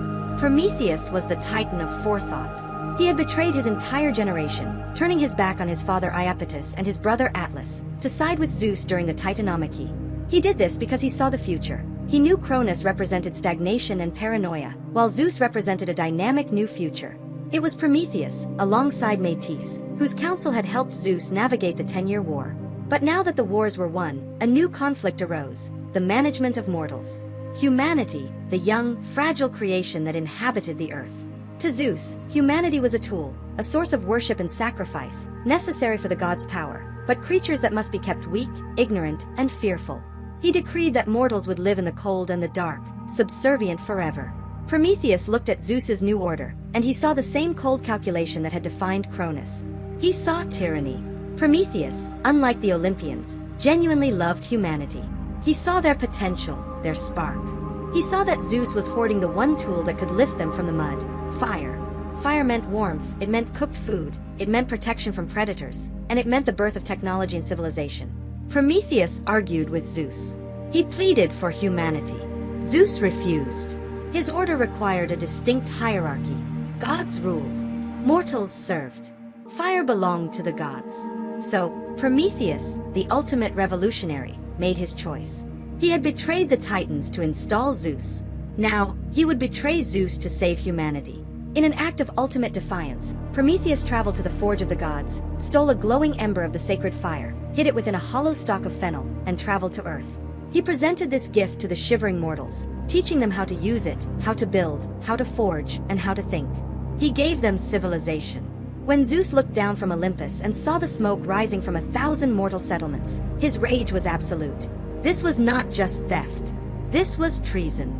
This was a direct challenge to his authority, an attempt to elevate mortals to the level of the gods, blurring the lines of the order he had nearly died to create.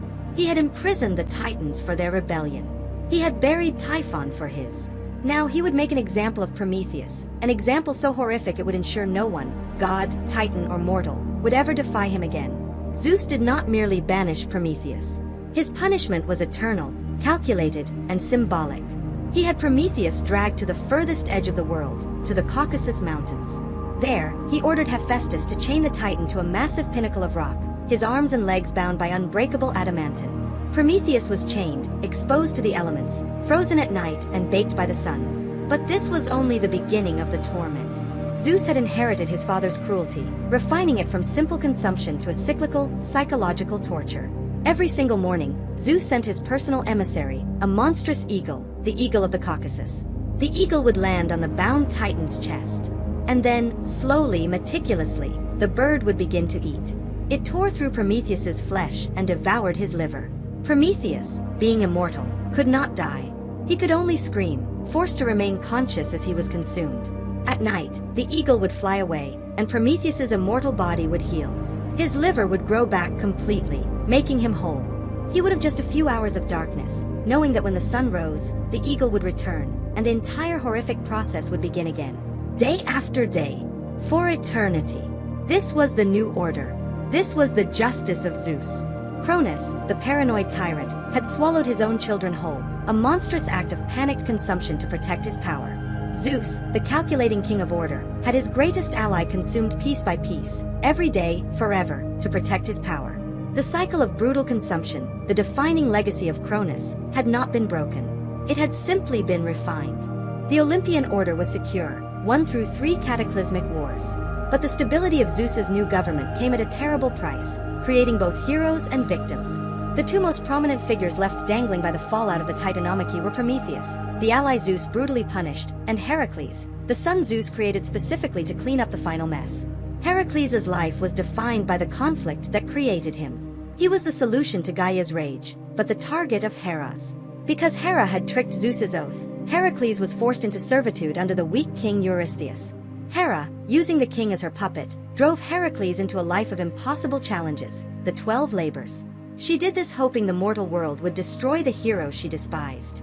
But her rage only succeeded in proving his divinity. He completed every task, cleaned the stables, defeated the Hydra, and even descended into the underworld of his uncle Hades and returned. During these labors, on his journey, Heracles came to the Caucasus Mountains. There, he found the Titan Prometheus, the ally who had helped his father win the war against Cronus. Heracles saw the torment, the eagle arriving for its daily, gruesome meal, eating the liver of the being who had given humanity fire. Heracles, himself a champion of humanity, could not let this stand. He raised his mighty bow, dipped an arrow in the poison of the Hydra, and shot the eagle of Zeus straight from the sky, killing the immortal tormentor. He then climbed the rock and shattered the adamantine chains, freeing Prometheus from his eternal agony. On Olympus, Zeus watched. He could have stopped his son. He could have blasted Heracles for this defiance. But he did not. Perhaps Zeus saw that Prometheus had been punished long enough, or perhaps his pride in his heroic son, the son who had just saved them all from the giants, outweighed his need for tyranny. By allowing this act, Zeus signaled the true end of the Titan war conflicts. The ally was forgiven, freed by the hero. But the hero himself could not be saved from his fate. Heracles' tragedy was that he was too strong for any enemy, but defenseless against the internal politics of his own divine family. His mortal life ended not by a monster or a giant, but by the lingering shadow of Hera's curse, manifesting as the jealousy of his own wife, Deianira.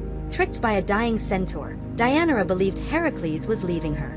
To win back his love, she gave him a gift, a tunic, soaked in what she believed was a powerful love charm, but which was truly the venomous blood of the centaur, mixed with a hydra poison from Heracles' own arrow. When Heracles put the tunic on, the poison activated with his body heat. It did not just stain him, it clung to his flesh like acid, boiling his blood and burning his muscles from his bones. He roared in an agony no mortal had ever known. He tried to rip the shirt off, but it pulled his own skin away with it. The greatest hero in the world, the savior of the gods, was being killed by his own victory, by a poisoned shirt. He was too strong to die, but the agony was unbearable. Heracles marched to Mount Oeta, tore down ancient trees with his bare hands, and built his own massive funeral pyre. He climbed upon it and ordered his followers to light the flame, choosing to be consumed by fire rather than this insidious poison. As the mortal world watched, the hero laid down, and the pyre was lit.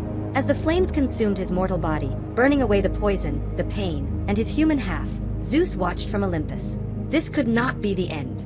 This hero, his son, born of deception but forged in suffering, the mortal who had saved the immortal gods from Gaia's final judgment, had earned more than just death.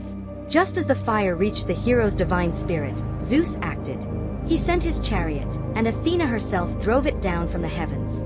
She plunged through the smoke and fire, pulling the divine essence of Heracles from the burning pyre just before he was extinguished.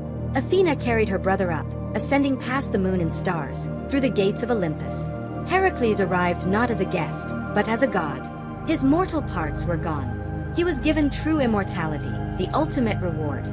He was now Heracles, the god of strength. And there, he met his lifelong tormentor, Hera. The queen of the gods looked at the new god, the symbol of her husband's betrayal. But the wars were over. Prometheus was free. The giants were gone. Her rage, which had burned for a mortal lifetime, was finally exhausted. In the ultimate act of reconciliation, in the final gesture that cemented the stability of the new Olympian age, Hera adopted Heracles as her own son. She forgave him, and she welcomed him. To seal the pact, she gave him her own divine daughter, Hebe, the goddess of youth, to be his immortal wife. The hero created by the chaos of the Cronus legacy had finally found peace, ending the last great family conflict of the Olympian regime. The three great wars for the cosmos were finished. The age of the Olympians was cemented, not just in power, but in stability and, finally, in peace. The new order, which had been forged in the crucible of generational conflict, had survived every challenge.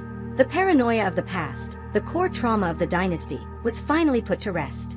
On Mount Olympus, the palaces glittered. Zeus reigned supreme, a king who had finally synthesized power and wisdom. At his side, Athena, the daughter born from his mind, provided counsel. His wife, Hera, having finally reconciled with the legacy of the wars, sat beside him, the internal strife of the divine family finally healed by the ascension of Heracles. The savior hero, born to clean up the last remnants of the Titan war, now lived among them as a god, married to Hebe, the goddess of youth. The new pantheon was whole. Prometheus, the ally who had sacrificed himself for mortals, was free, his torment ended by the hero his defiance helped create. The regime that Cronus founded on secrecy and fear, and which Zeus inherited, had transitioned into an age of structure, law, and celebration. The children Cronus had devoured, in his desperate attempt to stop the future, now ruled that future completely. Hestia tended the sacred fire. Demeter managed the cycles of the earth. Hera governed the bonds of family. Poseidon commanded the vast oceans. Hades ruled the silent, orderly kingdom of souls. And Zeus commanded the sky. They had taken the world their father tried to deny them, and they had rebuilt it. But far below this glittering new world, past the roots of the earth, deeper than the realm of the dead, lay the abyss. The prison. Tartarus. The massive adamantine gates remained sealed, guarded now by the Hecatonkires, the hundred-handed ones, the very beings whose imprisonment by Uranus had started the entire cycle of revolution. They now served as the eternal wardens, ensuring the past could never again threaten the present. Inside, the defeated loyalists of the old regime wandered in the endless gloom. The titans who had sided with Cronus were trapped there forever. Far above, on the western edge of the world, their brother Atlas groaned, his punishment eternal, holding the weight of the sky he tried to conquer. Beneath the earth, under Mount Etna, Typhon, Gaia's final weapon, still breathed fire, his rage fueling the volcanoes of the mortal world, but his threat contained.